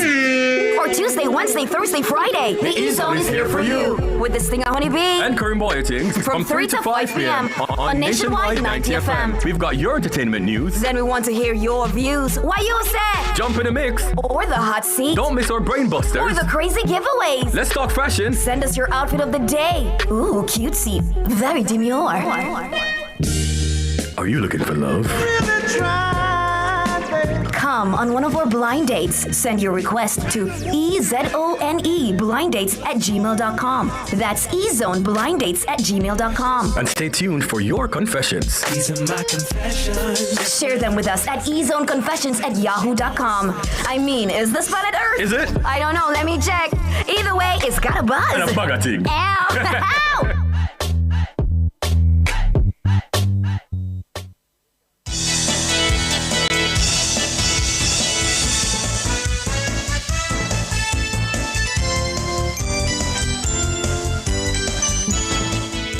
Good evening. It's 14 minutes going up to 7 o'clock here in Kingston, Jamaica. It's 14 minutes going up to 8 o'clock in the eastern Caribbean island of St. Lucia, where the people went to the polls today, Ricardo, and the early results suggest that the governing St. Lucia Labour Party of Prime Minister Philip Pear is leading. And leading quite convincingly at 6:15 our time, 7:15 in St. Lucia. The St. Lucia Labour Party was leading 11 seats, Independents leading in 2, the United Workers' Party in a single seat. So he does seem on track to retain government in a landslide. Mm-hmm. All right, we're going to have more on that a little later. But the big story of today for Jamaica, several multilateral financial institutions are moving to unlock $2.4 billion in investments to accelerate Jamaica's private sector recovery from the devastating impact of Hurricane Melissa. And this is a part of the story we've been reporting since about 10:15 this morning. That is very important. Private sector, they're pumping this portion of the funds into. It's part of a larger package of almost $7 billion or just over 1 trillion Jamaican dollars announced by the multilaterals today. And that will be 76% of the estimated $1.4 trillion Hurricane Melissa, the recovery bill that's been put forward by the World Bank. The initiative is led jointly by the Inter-American Development Bank Group, the IDB, the International Monetary Fund, the IMF, and the World Bank Group. And it's being hailed as one of the largest hurricane relief packages ever assembled. Siobhan Campbell tells us more. The three institutions through the IDB Invest, the International Finance Corporation IFC, and the Multilateral Investment Guarantee Agency MIGA are targeting private capital as a central pillar of the island's long-term rebuilding program. The groups are aiming to mobilize a total of $2.4 billion for the private sector. This forms a combined package intended to scale up resilient infrastructure, support business recovery, and catalyze climate-smart investments across key sectors. If successful, this represents an unprecedented private sector investment in a Caribbean nation. The move comes as part of a broader $6.7 billion recovery and reconstruction framework assembled at the request of Prime Minister Dr. Andrew Holness. That's just over 1 trillion Jamaican dollars. It involves the CAF, the Development Bank of Latin America and the Caribbean Development Bank, the IDB Group, the IMF, and the World Bank Group. With damage from Hurricane Melissa estimated at nearly $9 billion, development leaders say public financing alone cannot deliver the scale of reconstruction Jamaica needs. Leveraging private investment, they argue, will preserve fiscal space while accelerating the rebuilding of essential infrastructure, housing, and productive sectors. The IDB Group and World Bank have each deployed regional platforms that blend public and private tools from project design through to financing. MIGA's political risk insurance, the IFC's investment capabilities, and IDB Invest private sector pipelines are expected to play major roles in attracting global investors to Jamaica's reconstruction agenda. This push to mobilize private capital forms one of the most significant elements of the multilateral's joint package. In addition to private sector financing, Up to $3.6 billion in sovereign loans and other support is being prepared for the government of Jamaica over the next 3 years. Meanwhile, the IMF praised Jamaica for its foresight through various pre-hurricane contingency plans. The institutions noted that Jamaica's pre-hurricane investment in disaster risk financing triggered more than $662 million in rapid liquidity. It says this helped stabilize the immediate response and set the stage for a resilience-focused rebuilding effort.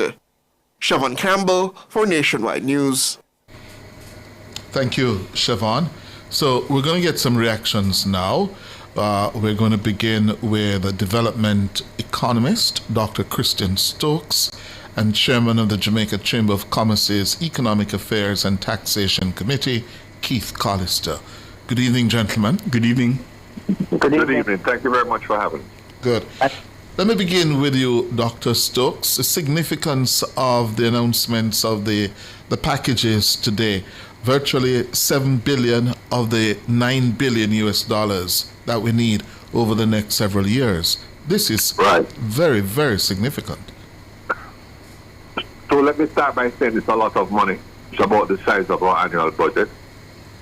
But the problem is huge. So the fact that we are able to identify resources to address the problem is important. The fact that all of these bodies have come together, the IFC in particular, I think, would have an interest on the private side to blend the private capital to come up with a funding solution is good. I am a little worried about the sanitized language when people say, 6.87 billion is being made available. I don't know what that means. My fear is that a chunk of it will be loans, and that will adversely affect our debt to GDP. There's no way around that if that is the case. Really, I do expect some adverse impact on our fiscal position coming out of that. What you spend the money on is, to me, the most important thing. Not to build back the church that blew down in Melissa, but to address climate resilience, the kinds of businesses, the opportunities that are created by this change, and to get ourselves in a position where we're not rebuilding the same thing every 5 years. And I think that is important. Together with the accountability, and nobody wants to talk about this, it's not a nice topic, accountability for how the money is being spent and the effectiveness of that expenditure. And if we get that right over the next 3 to 5 years, I think the country will do better off. Let me tell you one last quick story before I stop. Right? Buster Manty, everybody likes me joke about Buster. Buster went to the UK, got a loan, and came off of the plane. Those times used to walk down the plane steps at Norman Manley, still at the plane step, and they held up a check and say, I get the money. That's one of those moments. The challenge is that if it's a loan, you have to pay it back, and the degree of responsibility in handling it, to my mind, is even more enhanced. Keith Collister, let me ask you, because as Dr. Stokes said, it's a lot of money, and I was wondering, what kind of reforms do you think are necessary in terms of our arrangements now to ensure that this money is going to be well spent? Well, thank you for having me. There's a lot of reforms. A starting point is to have a proper disaster risk plan that you can actually finance. So I've been trying to find out what is our physical disaster risk plan in Jamaica. And it is not clear to me that we have a executable finance disaster risk plan that deals with areas such as mangrove. Keith Collister? No. It seems we've lost him. Dr. Stokes, do you want to tackle that one? Yeah, if I may take up on a point, that direction that I thought Keith was going in. One of the things the IMF and the World Bank Group, instead of World Bank, the World Bank Group has developed and gotten better at is giving technical assistance along with the money, and we'll see some of that. In other words, it's not just here's the money, make sure you pay it back. It's here's the money, we'll help you do the plan, we'll help you execute, so on and so forth. What is interesting to me is what role the private sector will play in that, because the private sector is not going to be a donation, right?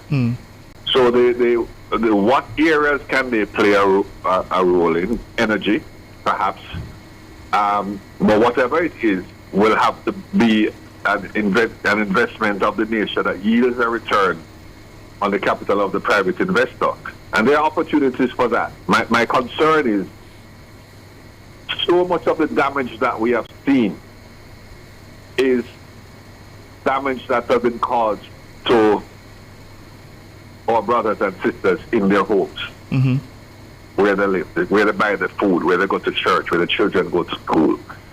And there's not a ton of commercial opportunity to, let's build back the house and sell it to the guy. No. Right? He inherited the house he was living without, and there's no chance.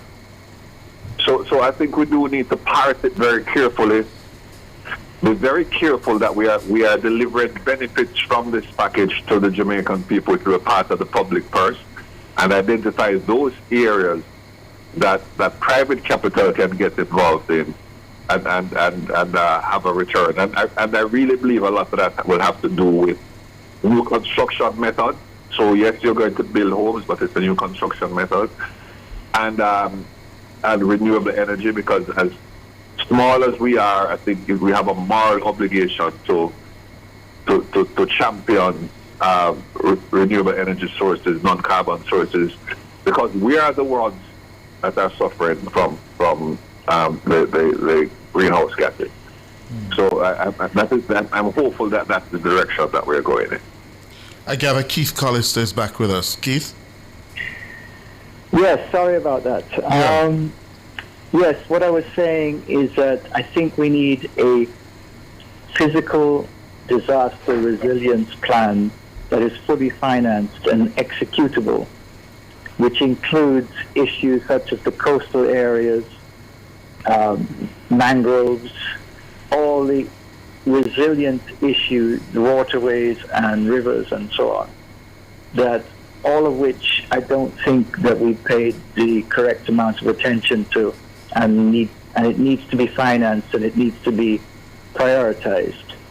So that's one aspect. Another aspect, of course, is all the building codes and obviously moving to the residential side and making sure that people have housing. And you asked about reforms and how to make sure that the investment is sustainable. Well, obviously, we really need to take seriously housing and land reform, which we have not really done so up to this point.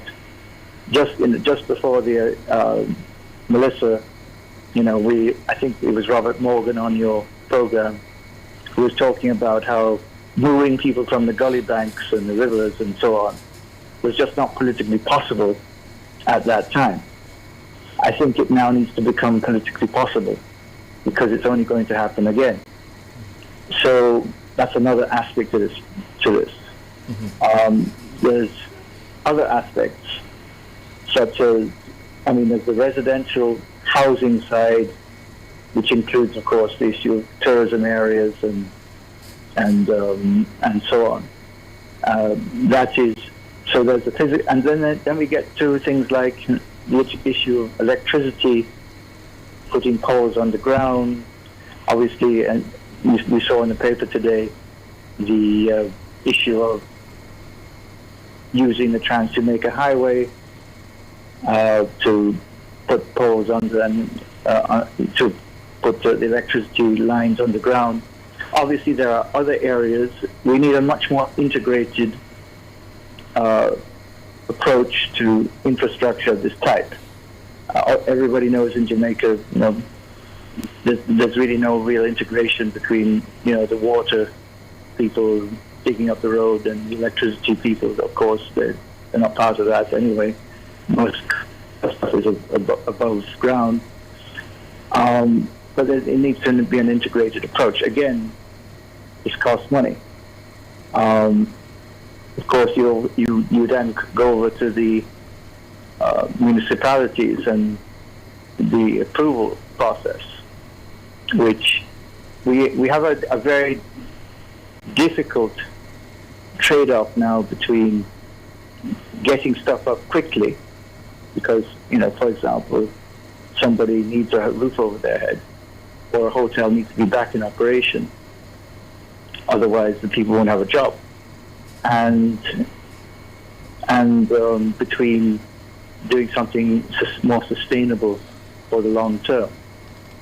I personally don't think we have the expertise here. So the issue at the level that we needed for the size of problem that we have in terms of engineers, and you just construction engineers, electrical people, whatever you name it.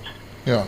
So the issue is, how do we deal with that? So we in my view, we need a collective turnaround of Jamaica approach, which is really a social partnership, and it's really based on this issue of trust. Dr. Christian Stokes mentioned the issue of accountability, and effectively accounting for the spending which we need. We also need to think about, of course, reforms to parliamentary and drafting process, because, typically laws in Jamaica take 8 to 10 years. But during the IMF program, they managed to get natural legislation done very quickly. I think Mark Golding was involved in that. Hold it there for me, Keith, because we're running out of time, and I need to get this from both of you, beginning with Dr. Stokes. We lost him. Oh, I was about to ask him, Keith Callister. Melissa struck Jamaica 33 days ago. Here we are today announcing this significant, comprehensive financing package from the multilaterals. How were we able to get this done so quickly? Well, this is by any means, any definition, a very large package for the size of our economy. So clearly, in my view anyway, the reforms and our track record of reform over the past decade allowed this to happen. This could not have happened under normal circumstances. And as you know, a lot of times when they do these things, it takes a long time. Mm-hmm. So I'm assuming that, what is the Jamaican phrase? Good friend better than pocket money or something? I'm assuming we may have had a good friend in Washington. No, it's not about friend here. Anyway, I just make you aware. Yes. But I'm just saying we obviously have some goodwill, because there's no way could this have happened without, in my view, our track record in terms of fiscal solvency and stability. Because frankly, these entities are not charities. They lend you money, and we can get into the issue of lending versus the private sector investment component, which I think is important, by the way. Mm-hmm. But clearly they're doing it because they think they're going to get their money back. Because most of this is not. If you notice, only a very small percentage of this is going to actually be grants. Yes. Most of it is structured either as a loan or private sector investment. Now, one of the things I want to draw to your attention is, and we haven't emphasized it very much in this particular segment, is the role of CAF, the Central American Fund, which of course is the Central American and Caribbean Bank, although it's really a Central American bank, multilateral bank. Now, the fact that they're putting $1 billion up as new money, and they've never really lent to us before in any significant way, I think is significant. So basically they're saying, we think you guys have a good track record, and although we've never really lent you anything of significance before, or you've only just in fact put, I think they said we've just subscribed for $2 million in terms of their capital. I think that's significant. And the CDB it's not matching it, but $200 million from the CDB is large relative to the size of they typically lend us $30 million or something. So the fact that they're comfortable doing that, because they have to watch their credit rating more than, say, an IDB or a World Bank, who are much bigger. So I think that's one aspect that, because I'm talking about the sovereign government lending now. But the other side to this, which is very interesting, is the $2.4 billion supposed to be split between IDB and World Bank. For the private sector. For the private sector. Now it's private sector money, but it would have a guarantee from those entities to try and basically encourage the money to come. So it's not really IDB and World Bank money, but obviously they're on a hook to some degree as a guarantee to encourage the money. And of course that could be particularly useful in areas such as infrastructure and public-private partnerships and various things of those type, which would do the type, I think, that you would expect. Okay. And there, I think CAF could also come in, because I think they have been doing some work in that area. So there's, I think this is a very significant package, a very large package, certainly relative to the size of, our GDP. But of course, and it's very good news in the sense that we can finance. We don't have to worry about going to the markets and global markets or the rest of it, presumably, because we'll be financed the next few years. So in fact, and one of the interesting things about this situation is we've had such a huge shock, but the Jamaica's bonds have not really changed much. Basically, financial markets have assumed that we will find a way. Yeah. And clearly they're right. Thank you very much, Keith Collister, Chairman of the Jamaica Chamber of Commerce Economic Affairs and Taxation Committee. And we lost Dr. Christian Stokes. Thank you very much. Time for the break.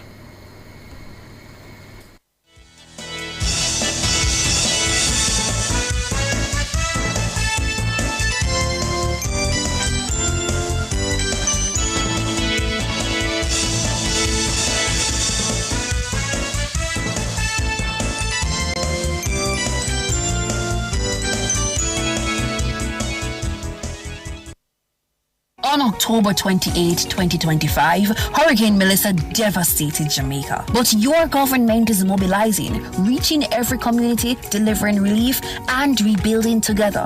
The time by the Office of the Prime Minister is... It's 8 minutes after 7.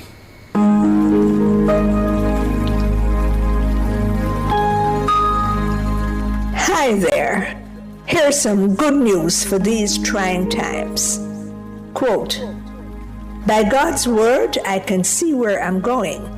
They throw a beam of light on my dark path." Unquote.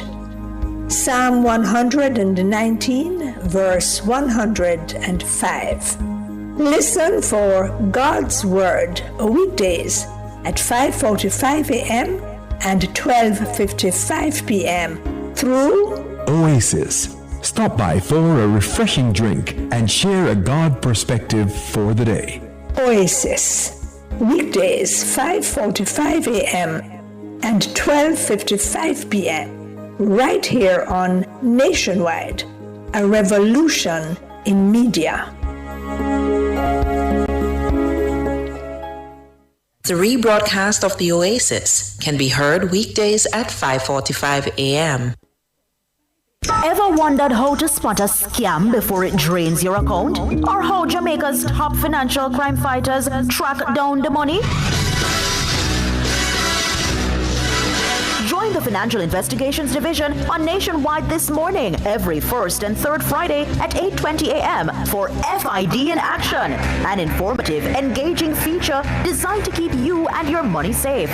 Learn practical tips to help you spot, prevent, and report financial crimes. Understand how the FID protects the financial system. That's FID in Action, protecting you, preventing financial crime, on Nationwide This Morning, every first and third Friday at 8:20 a.m. Brought to you by the Financial Investigations Division.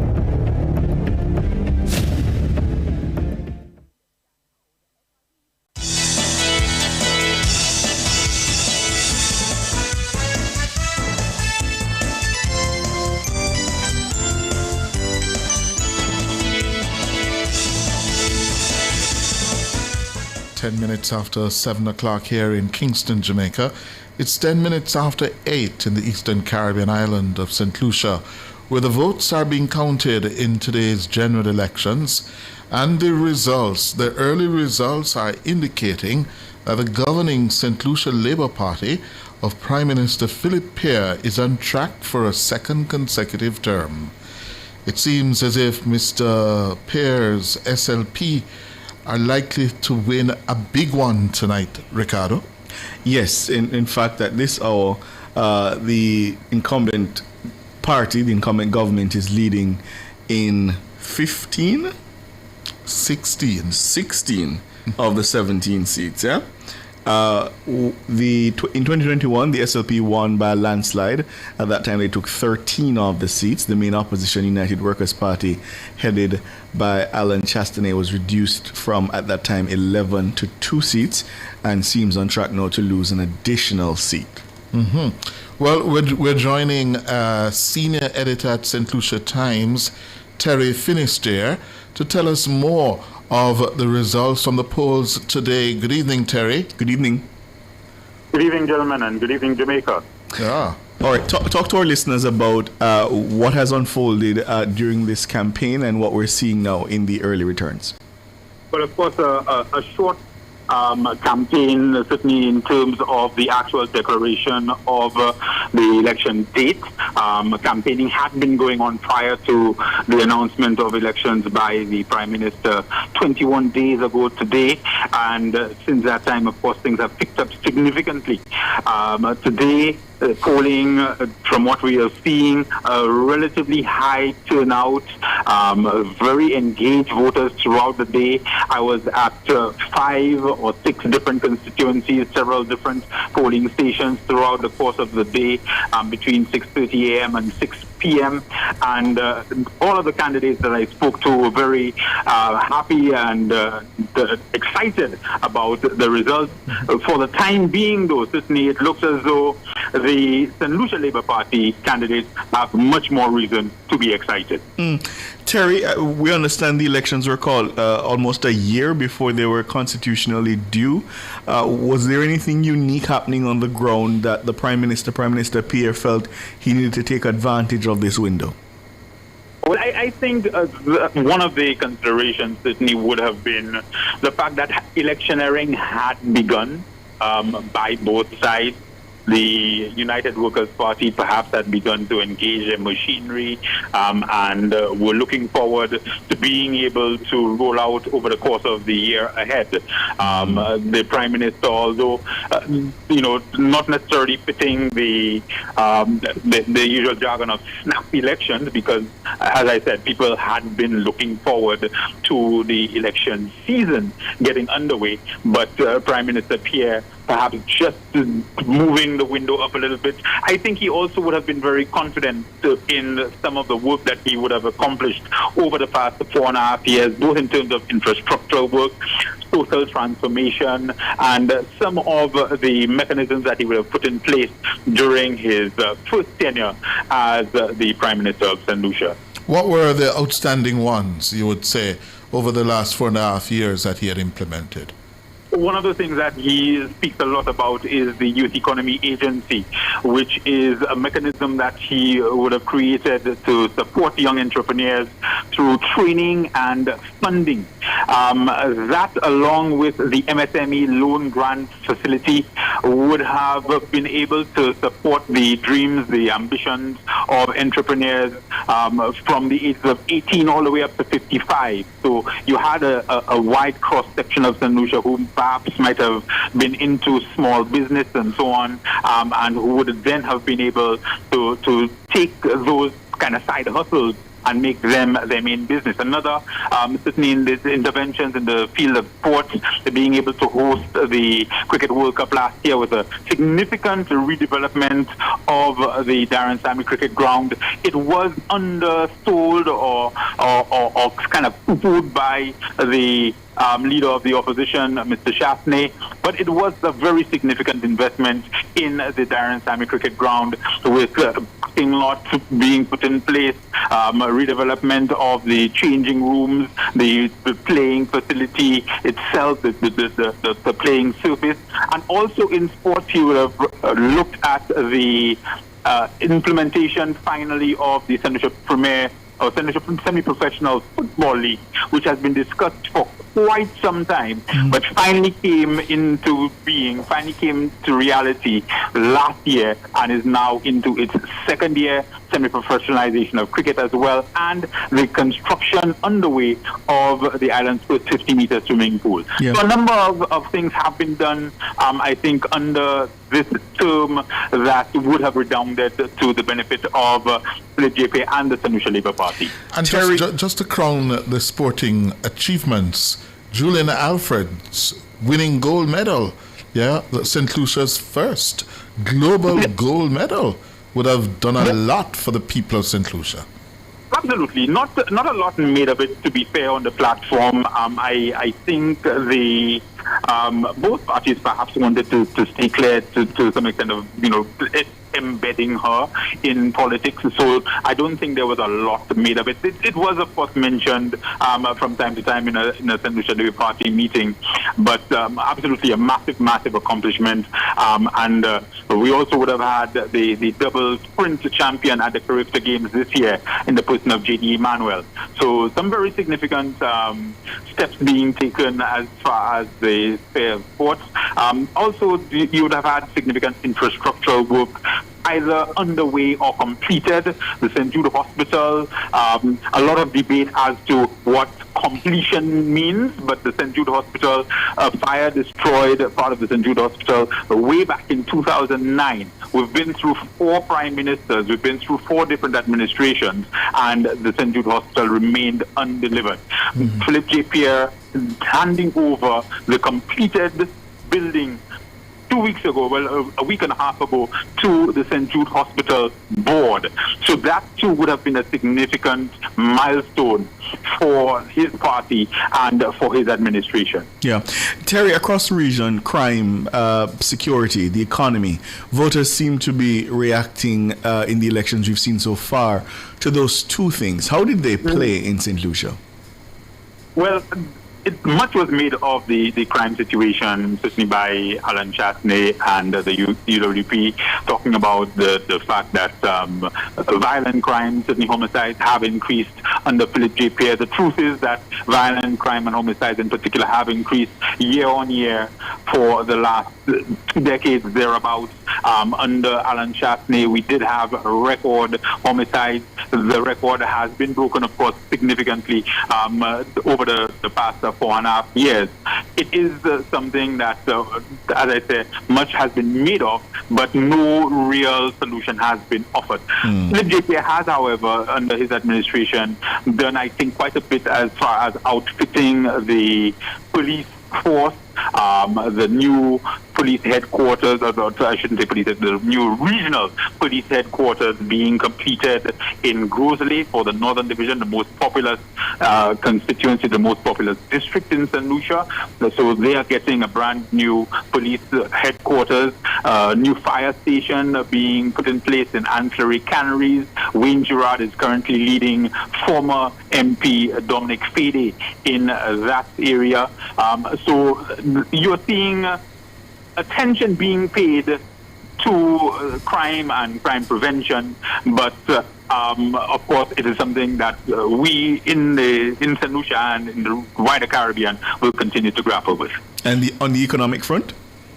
On the economic front, as I said earlier, I think the Youth Economy Agency being one of the real big things for Philip J. Pierre, the fact that he was able to create self-empowerment or to enable self-empowerment for a number of young people and business owners across the board, a number of incentives given for builders.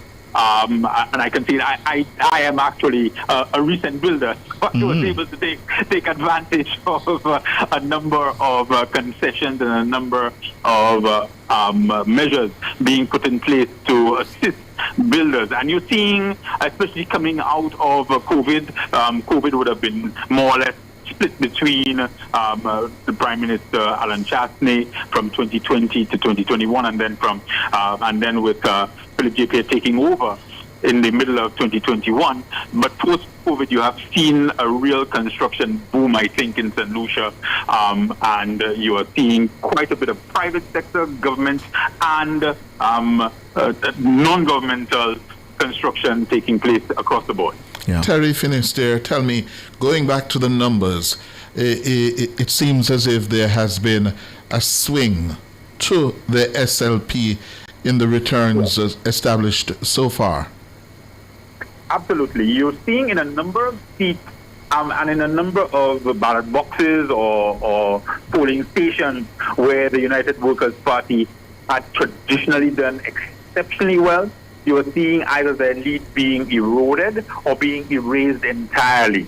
I can think of Delce down in Choiseul, in Dennery North. You're looking at Oleon, which is an absolute UWP stronghold, which they more or less held, but not by any significant margin. In Babonneau, Laguerre, where the UWP usually does exceptionally well, they lost ground there based on the polls from 2021 and even from 2016. So overall, they've lost a lot of ground. The Central Labour Party, as of the most recent polling from the Electoral Office, the Central Labour Party have 54.49% of the popular vote, and the United Workers' Party has only 38.24%. Independents hold 7.22% of the popular vote. That's significant because you have two seats which the Central Labour Party opted not to contest. You have Independent Labour Richard Frederick in Central Castries, and you have Stevenson King in Castries North. So those two seats, those two individuals were both in Prime Minister Pierre's cabinet, despite the fact that they are independent. So when you look at that 7.22% for independents, that basically is the sum total of the vote to those two gentlemen who are both leading their respective seats by a significant margin. Yeah. And where the opposition leader, Alan Chastney, is concerned, in Micoud South, he is leading. Isn't that the old seat of the founding father, John Compton? That would have been one of the two seats that he would have contested and won during his time. And Cassius Elias, I think, would have been the most recent SLP winner of that seat. But then you would also have had Bousquet holding the seat for a significant period. So that seat and Choiseul, in fact, Choiseul had been, Bradley Felix had been slightly ahead, but again, as I said, that would have been based largely on the returns from boxes in Delce. Now that they're going into the Montbouge Infant School, the Choiseul Secondary School, Dakota, Roblo, you're starting to see a little bit of a turnaround, and Keystone Charles is in fact ahead by 43 votes at this point in time. So it is really neck and neck in Choiseul, the only other seat that has been held as of 2021 by the United Workers' Party. So if Chastney were to lose tonight, is that the end of the road for him politically? well, that's going to be for him and for his party to say, but he would have lost consecutive elections. That's usually anathema to a politician. And I think the party would have to take a long, hard look at itself and see what the way forward looks like. Thank you very much, Terry Finisterre, a senior editor at the St. Lucia Times. It seems as if the governing St. Lucia Labour Party of Prime Minister Philip Pear has won the general elections in St. Lucia today. By latest count, Terry tells us they're winning almost 55% of the popular vote. 17 seats up for grab, and they're leading in at least 14, 15 of them. It's important for us to clarify, because I think when Jamaicans hear St. Lucia Labour Party, they think, oh, similar to the Jamaica Labour Party. No. And then when you hear the Workers' Party, you may think, oh, they may be left-leaning. So it's important, Cliff, that I'm going to allow you to clarify what's happening here, because I saw a YouTuber just now saying that Ralph Gonsalves' United Labour Party is the only anomaly of a Labour Party. And it's not an anomaly. It's actually the JLP that is perhaps the anomaly where Labour parties are concerned. But I'll allow you to explain that. The Labour parties in the Caribbean have been usually the more conservative of the parties, similarly to the JLP in Jamaica. So what you'll find, for example, the St. Lucia Labour Party is really the sister party of the PNP. Right, the more liberal. The more liberal, yes. Yeah, and sister party to the PNP. Yes. So too, you will find Ralph Gonsalves, Unity Labour Party, more liberal, yes, more left, yes, like the PNP.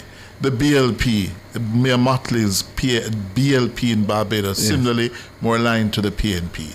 The JLP is the only one that is conservative, more out of that labor tradition, workers tradition, but tends to be far more conservative. And explain how the Jamaica Labour Party came to be that conservative party, because when you think labor, you think grassroots, you think struggles of the people, and that usually is more left-leaning. Yeah. So how did the Jamaica Labour Party come to be regarded as the party? Its founding father, its founders, its founder, Sir Alexander Bustamante, was always a man for the workers, but he was very much pro-capitalist, pro-market. Yeah, and he famously declared, "We are with the West." Yeah, that's how he simplified it. Yes, we are with the West, and that would have been around the socialists and the communists. That would have been around the time of the emergence of the Cold War. Yes. All right. Next question for you, because I don't know if it's too early to say, but are you getting the sense that voters across the region are now becoming more, I want to say, pragmatic, for want of a better word? So in other words, if you've delivered, okay, we'll keep you. But if you haven't delivered, we're going to boot you, and we're going to boot you big. You get that sense, or it's too early to say? I think that has always been so, frankly. You find so? Yeah. I think people generally reward parties who do well. How do you explain the PNP for so long? Because the PNP had a beating stick called Eddie Seaga.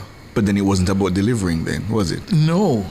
But because I would say to you and the listeners, between 1989 and 2007, after Seaga lost February 89, and 93, March 93, yes, it was clear that he had depleted all of his political capital in Jamaica. And he should have gone.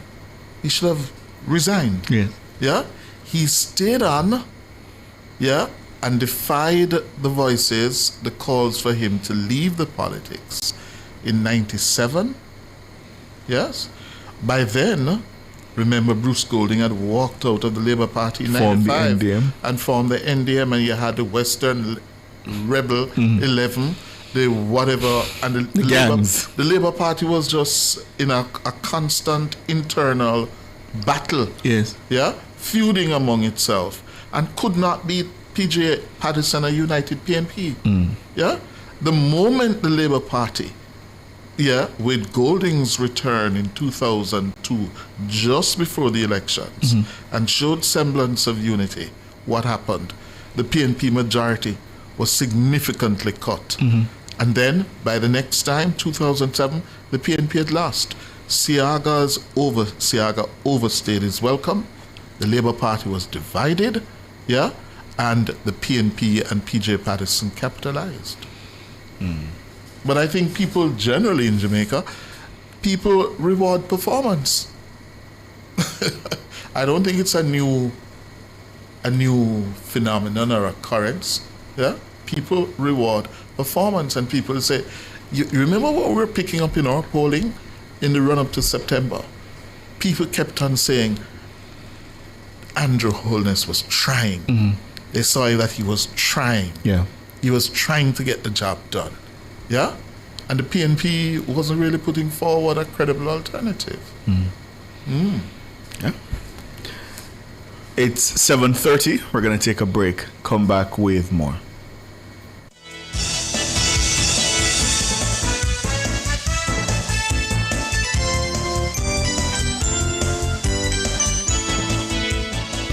For a limited time, Home International Limited is offering a special price on select Korean colors. You can't miss this. Choose Korean for your kitchen or bathroom countertops. Korean is durable, beautiful, and long-lasting. Solid right through and no sealing necessary. Visit us at 104 Constant Spring Road or telephone 876-755-1970 or 276-6448. Open Mondays to Fridays, 8:30 a.m. to 4:30 p.m. and Saturdays, 9 a.m. to 1 p.m. For a limited time, Home International Limited is offering a special price on select Korean colors. You can't miss this. Choose Korean for your kitchen or bathroom countertops. Korean is durable, beautiful, and long-lasting. Solid right through and no sealing necessary. Visit us at 104 Constant Spring Road or telephone 876-755-1970 or 276-6448. Open Mondays to Fridays, 8:30 a.m. to 4:30 p.m. and Saturdays, 9 a.m. to 1 p.m. Interesting. Were you aware of Athena Care? One of Jamaica's most trusted full-service medical concierge. They provide compassionate, high-quality care for your loved ones. Hold on. There's more. They provide registered nurses, dietitians, psychotherapists, doctors, social workers, and the best guidance support possible. Give them a call now. 876-442-2428. Athena Care, your concern is our concern, and we take care of what matters most. Athena Care. We do care. Welcome home to Desera. Gated Smart Homes by SIAC Community in Portmore. Enjoy climate-resilient living with 2-bedroom, 2-bathroom smart homes starting at $36.95 million. Safe, sustainable, and perfect for families ready to live smarter. Apply online today at smarthomesjamaica.com. Smart Homes by SIAC, where smart comes standard.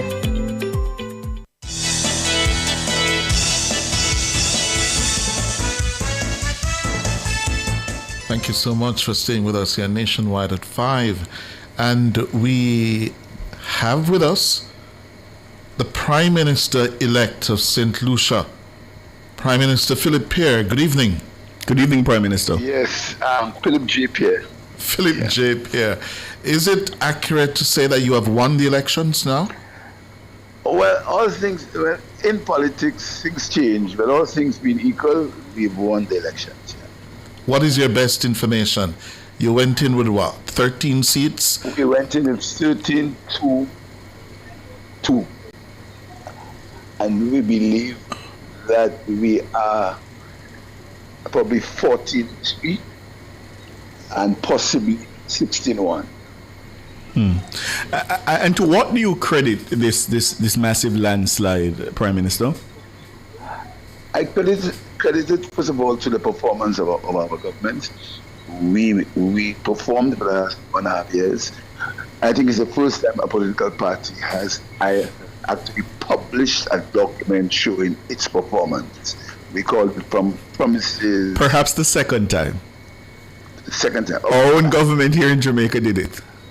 Oh, you did. Well, and you also won, and Andrew also won. So. He did. Yeah.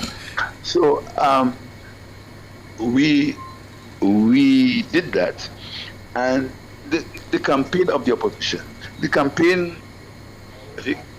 the opposition wanted to make St. Lucia believe that they were living in a country and that was not a reality. Like, they tried to say to the people that this is happening, but that's really not happening. It's an illusion. So they went on a barrage of lies and misinformation, character assassination, etc. All not making any sense. I think the people saw through it and the people rebelled against it, and this is why we have the victory we will have later. And in terms of your achievements, Prime Minister, what were the leading ones, the ones that really were the headliners, the one that resonated most with the people of St. Lucia? Economic growth for the last 4 years. Secondly, we've had the lowest unemployment ever in the history of the country. Thirdly, we have an education revolution in terms of what we've done for the people of the country as far as education is concerned. Fourthly, we joined the Caribbean Court of Justice. We're part of the Caribbean Court of Justice. And fifthly, we made a direct impact on the cost of living by reduction of VAT and municipal charge on certain goods. And fifthly, we run a government of consensus, a government of give and take, a government of reason. And also, we gave our civil servants a 40% pay increase. We gave them a bonus. Our police officers got the best allowances ever. And we made permanent 1,000 workers who are on temporary status for years. So generally, our government's motto of putting people first worked in its politics. I think that is what the people of St. Lucia responded to. And finally, we initiated a youth economy, which is basically a place in the economic system for youth, which we call the youth economy.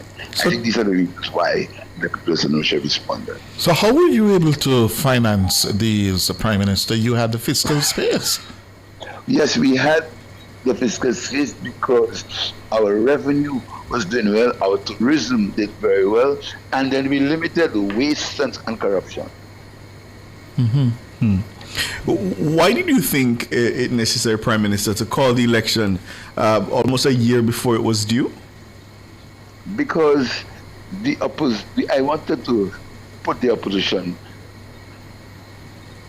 to bed. Because it was a constant barrage of misinformation and lies and social media and all kinds of inherited, not inherited, but basically kind of fabrications. They joined together with foreign entities, accusations that were unfounded. So I wanted that to end, and I said, let the people decide. Mm-hmm. We have with us the Prime Minister-elect, the incumbent Prime Minister of St. Lucia, Philip J. Pierre. Cliff? I was about to ask you, Prime Minister, are you aware that a number of Jamaica Labour Party politicians were in St. Lucia to assist the United Workers' Party of Alan Chastanet? What role did they play? That was not the first time they've come, and unfortunately, it's not the first time we have beaten them. What role did they play, if any?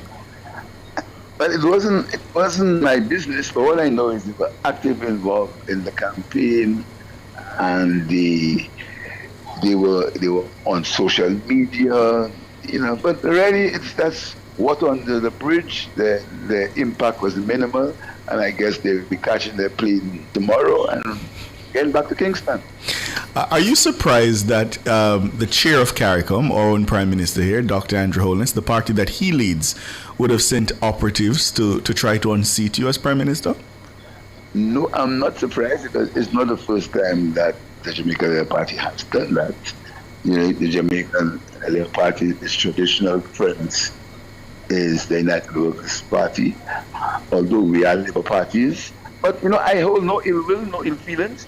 In fact, after your hurricane, St. Lucia made a contribution of $500,000 US to the government and people of Jamaica.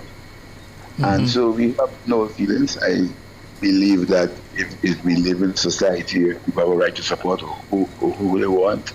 And the people of Jamaica and St. Lucia will remain friends. Yeah. And in terms of the main agenda now for your second term in office, Prime Minister Pierre? Yeah, my second term in office, we have 4 projects we need to do. 1, universal healthcare. 2, we need to develop here on the international airport. 3, we need to have a thrust in housing. And 4th, we need to complete the Castries goes to the highway. Repeat that for us. We didn't get that. What? The Castries goes to the highway. Oh, yes. Yeah. Yes, Castries to Grosile. Grosile, you know, Ricardo, is a famous night spot on a Friday evening. Had some good times there. I notice you know about St. Lucia. Yes. Oh, well, congratulations, Prime Minister. Congratulations. Thank you very much. And we hope to see you back in St. Lucia so you can continue to enjoy Friday night. Yes, thank you. Prime Minister Philip J. Say Pierre. hello to the people of Jamaica, and I hope that they are recovering from the hurricane. Yes. Thank you, Prime Minister. Good. Bye-bye. Take care. Philip J. Pierre has just won a massive landslide, a resounding mandate from the people of St. Lucia to continue in government. What struck me just now is that you could almost say he used the same strategy that the JLB used here. Yes. Because you notice the issue sounded very similar. Yeah? That's interesting. And again, I'm saying to you, I think the Caribbean voter is waking up. I still think so, but we'll see. We'll see. Yeah, we're going to take a break and then come back with your calls. The numbers 630-9371 to 618-6730.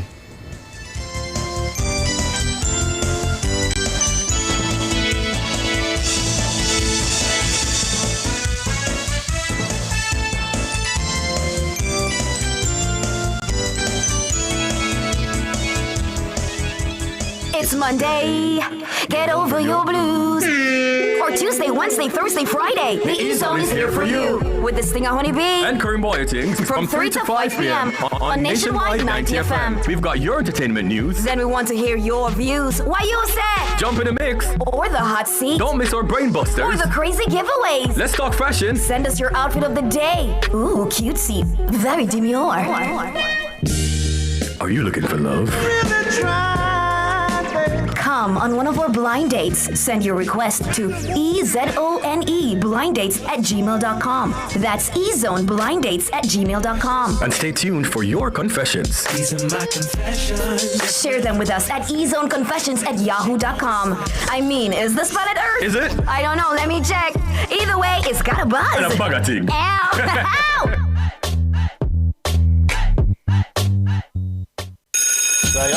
Get ready, students! Get ready, parents! And get ready, schools!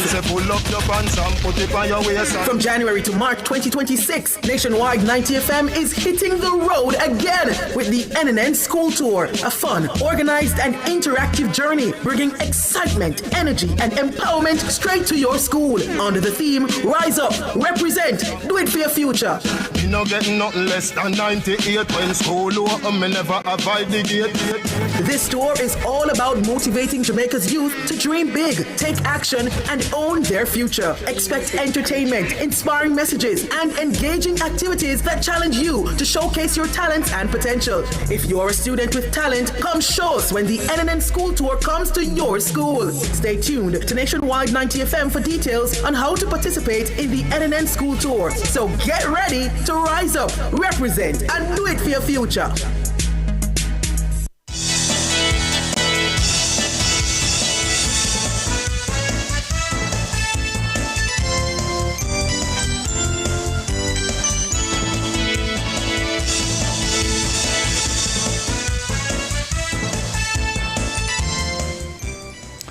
16 minutes going up to 8 o'clock. We're going to go to the phones now. You know the numbers to call us, 876-630-937124 or 876-618-6730. Errol, good evening. Good evening, Errol. Yes, Errol. Bless up. Bless up. Trevor. It's Ricardo. Ricardo. Yes. Ricardo. Yes, sir. You saw the Prime Minister step out and how them are go on. Which part him step out? Ain't no afraid of no boy. A long time the Prime Minister will come out and shell you know, cause enough this him, you know. Was he in a shell though? Then look here. If him scared of me, them at this him, look for all who at this him, all the little. Nobody call him by the name. Nobody call him by the name. Sure. Brother, them at this me need a long time, you know, and the man for doing for the, you know. You see this freedom of speech? Yes. Me feel that this could put aside. No, can't do that. Chevron. Ricardo. Some people are going and are going if that find some law now to put some people in order, brother. What? Everybody come at this Prime Minister, this family, this brother, I no love what go on. And I understand that. It's one of the it's one of the pitfalls of living in a democratic society. Yeah, but what I will say to you, you said that he was, you know, in his shell. I don't think that was it, you know. You see, when you hold an office like that, it's a very tricky thing, you know, Errol, because you have to strike a balance between wanting to respond when you're angry, wanting to lash out, and also what they say, preserve the dignity of the office, the high office of Prime Minister. So it can be tricky. It really can be tricky. I hear that. So, as him say, me no afraid of no boy. Exactly. You see the response. The Prime Minister shouldn't speak like that. What does he mean by that? That's exactly what I'm saying to you. That the office is such that you have to be really, really careful how you conduct yourself. And to be fair to him, he has conducted himself in that office brilliantly. I've said it before. I don't know how he does it. The attacks on his wife, on his children.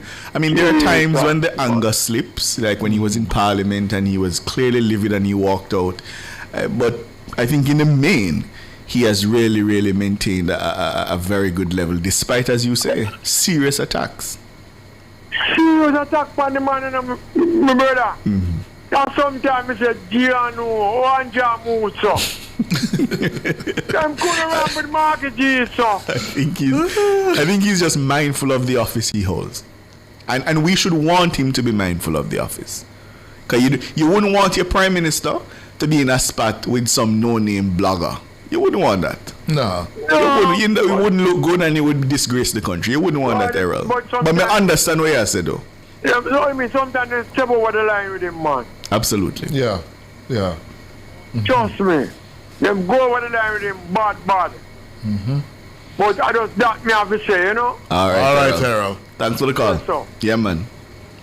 You remember when Portia said she's not afraid of no girl? No boy, no way. Anyway. And she never lived it down. No. Don't draw her tongue. Don't trouble this girl, she said. Marlo. Yeah, good evening, Ricardo. Good evening. Good evening, Cliff. Good evening, sir. You know, when I hear of this, a lot of money coming from these institutions, you know, it let me think. And it really should let all Jamaicans think and be on alert and have the recalling upon our media houses to stay alert as to plans that are put forward and how these money are going to be spent. Because we don't want to fall in a trap where we are in a debt trap. Because we have spent the money on things that really gives us no investment in the future to pay back for these debts. Just like we did from 1989 straight to 2005 or 2007. Yeah? So you're saying that we should use the money to invest in things that will benefit the economy? That would benefit the economy. Yeah. And one of the things, we have to look at area as to what drives the economy. Mm-hmm.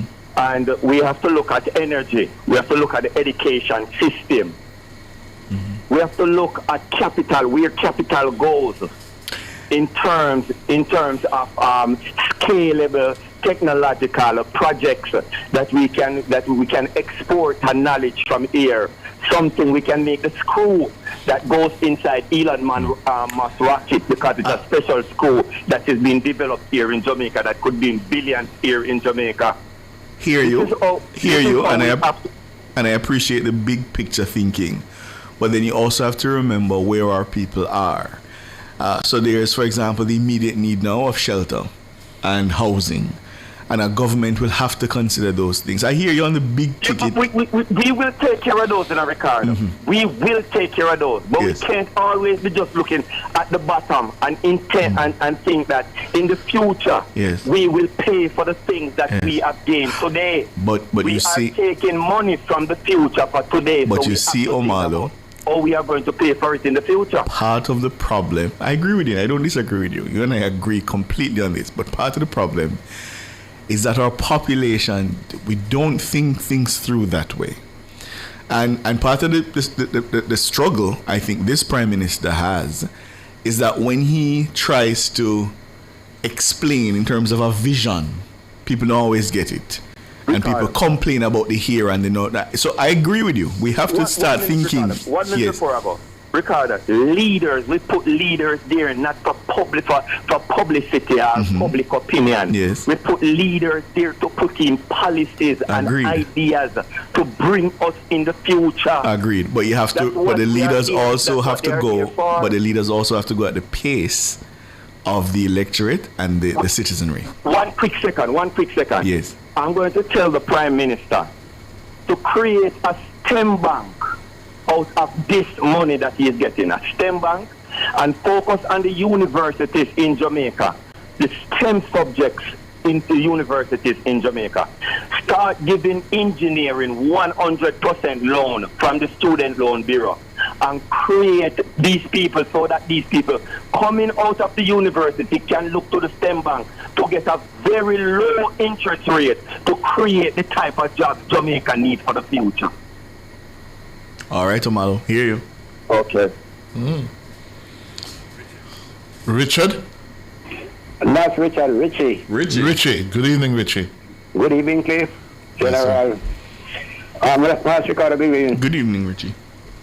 Brethren, I know you are feeling a pain which no doctor can help you with. Talking about the death of your grandma. Yes. So my apology, my condolences go to you and all who's mourning her death. Thank you. But brethren, I know the qualities that she had possessed is what more used to be the person that you are today. So you that have your strength there. Appreciate it, Richie. Yes, ma'am.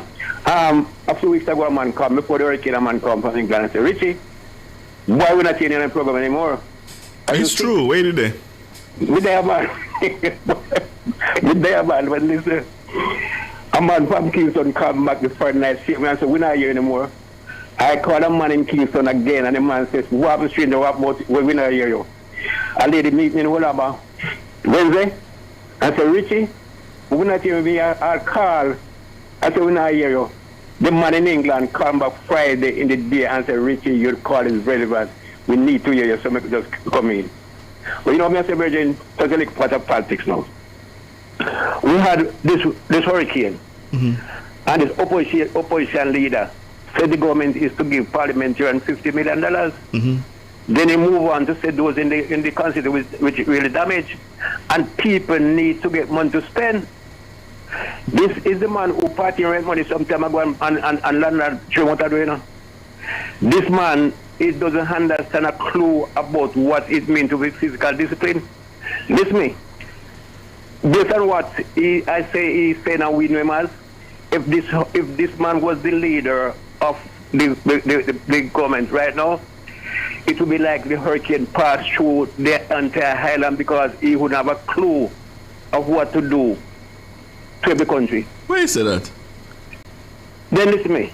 If right away the hurricane struck and he wants every parliamentarian to get $50 million, to do what?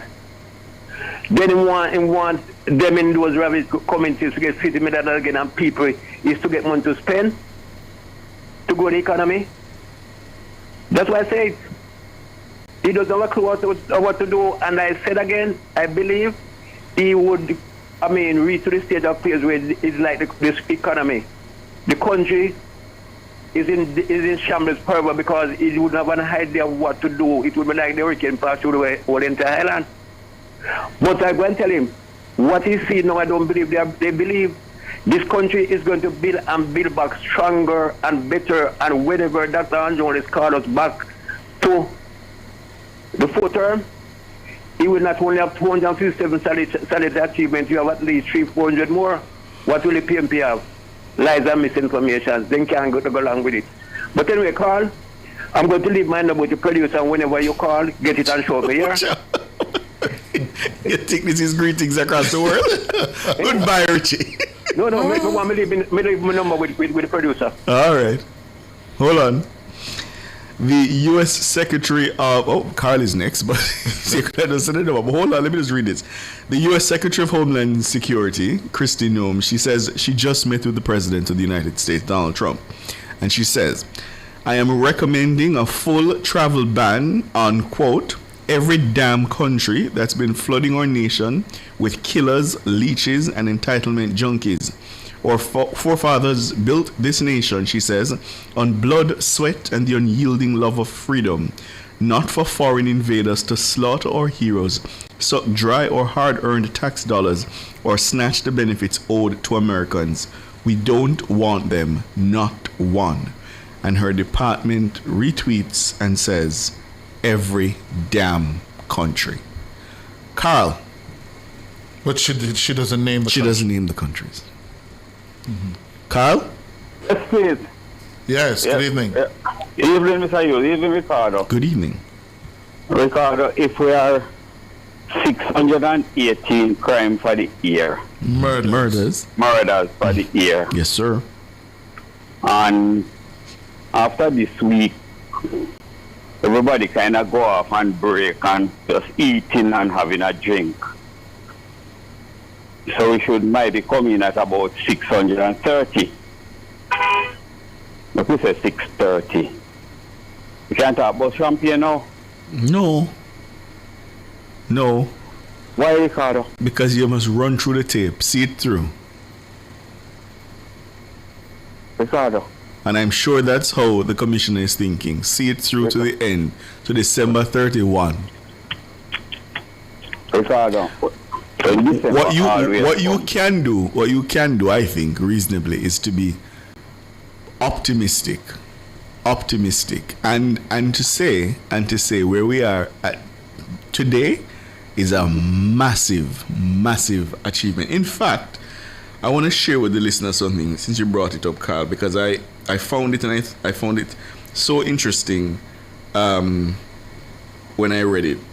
Let me just pull it up real quick. In 2015, right? At this point, Cliff, in 2015, this country had recorded 1,116 murders at this point in 2016, 4 days ago. Yeah. And the Gleaner's headline said at that time, at least one person is murdered in Jamaica every 7 hours, according to the JCF statistics. Yeah? And then despite the increase in killings, the top brass were saying that, boy, they have it under control. Now, if you compare today to then, 516 fewer Jamaicans have been murdered. Yeah. That is phenomenal. Massive. Yeah. And a former Minister of National Security said the government of Jamaica must not get any credit. Oh. Only him alone believe that. Yeah. A man whoever he is, he would be the only one who believe that.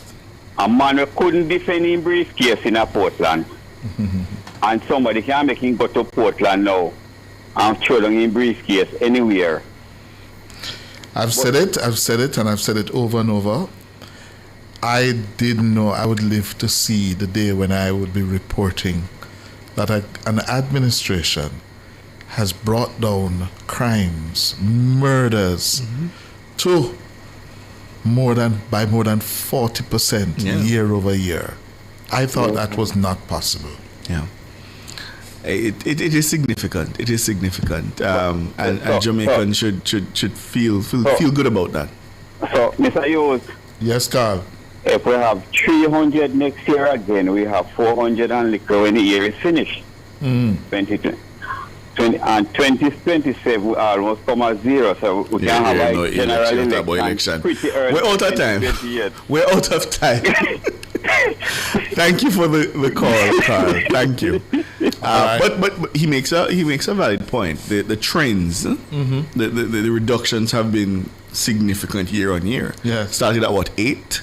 And then it went on to about 19, and now we're at 42. So he probably and has I a point. remember, former Commissioner of Police, JDF Chief of Staff, Rear Admiral Lewin, telling me on the radio about 4 years ago. Has to be sustained. Exactly. I remember the interview. Exactly. Say, Cliff, let us wait. Let us see whether this will be sustained. Well, it's a clear trend now. Fingers crossed through to December 31. That's all the time we have. Dana Davey, thank you so much. He's the producer. Damien Cunningham was the man behind the controls. Thank you, Damien. My colleagues in the newsroom, the very best in the business, thank you all so much. My name is Ricardo Brooks. I'm Cliff Hughes, reminding you, take care of your loved ones and look out for your neighbor. Good night. Good night.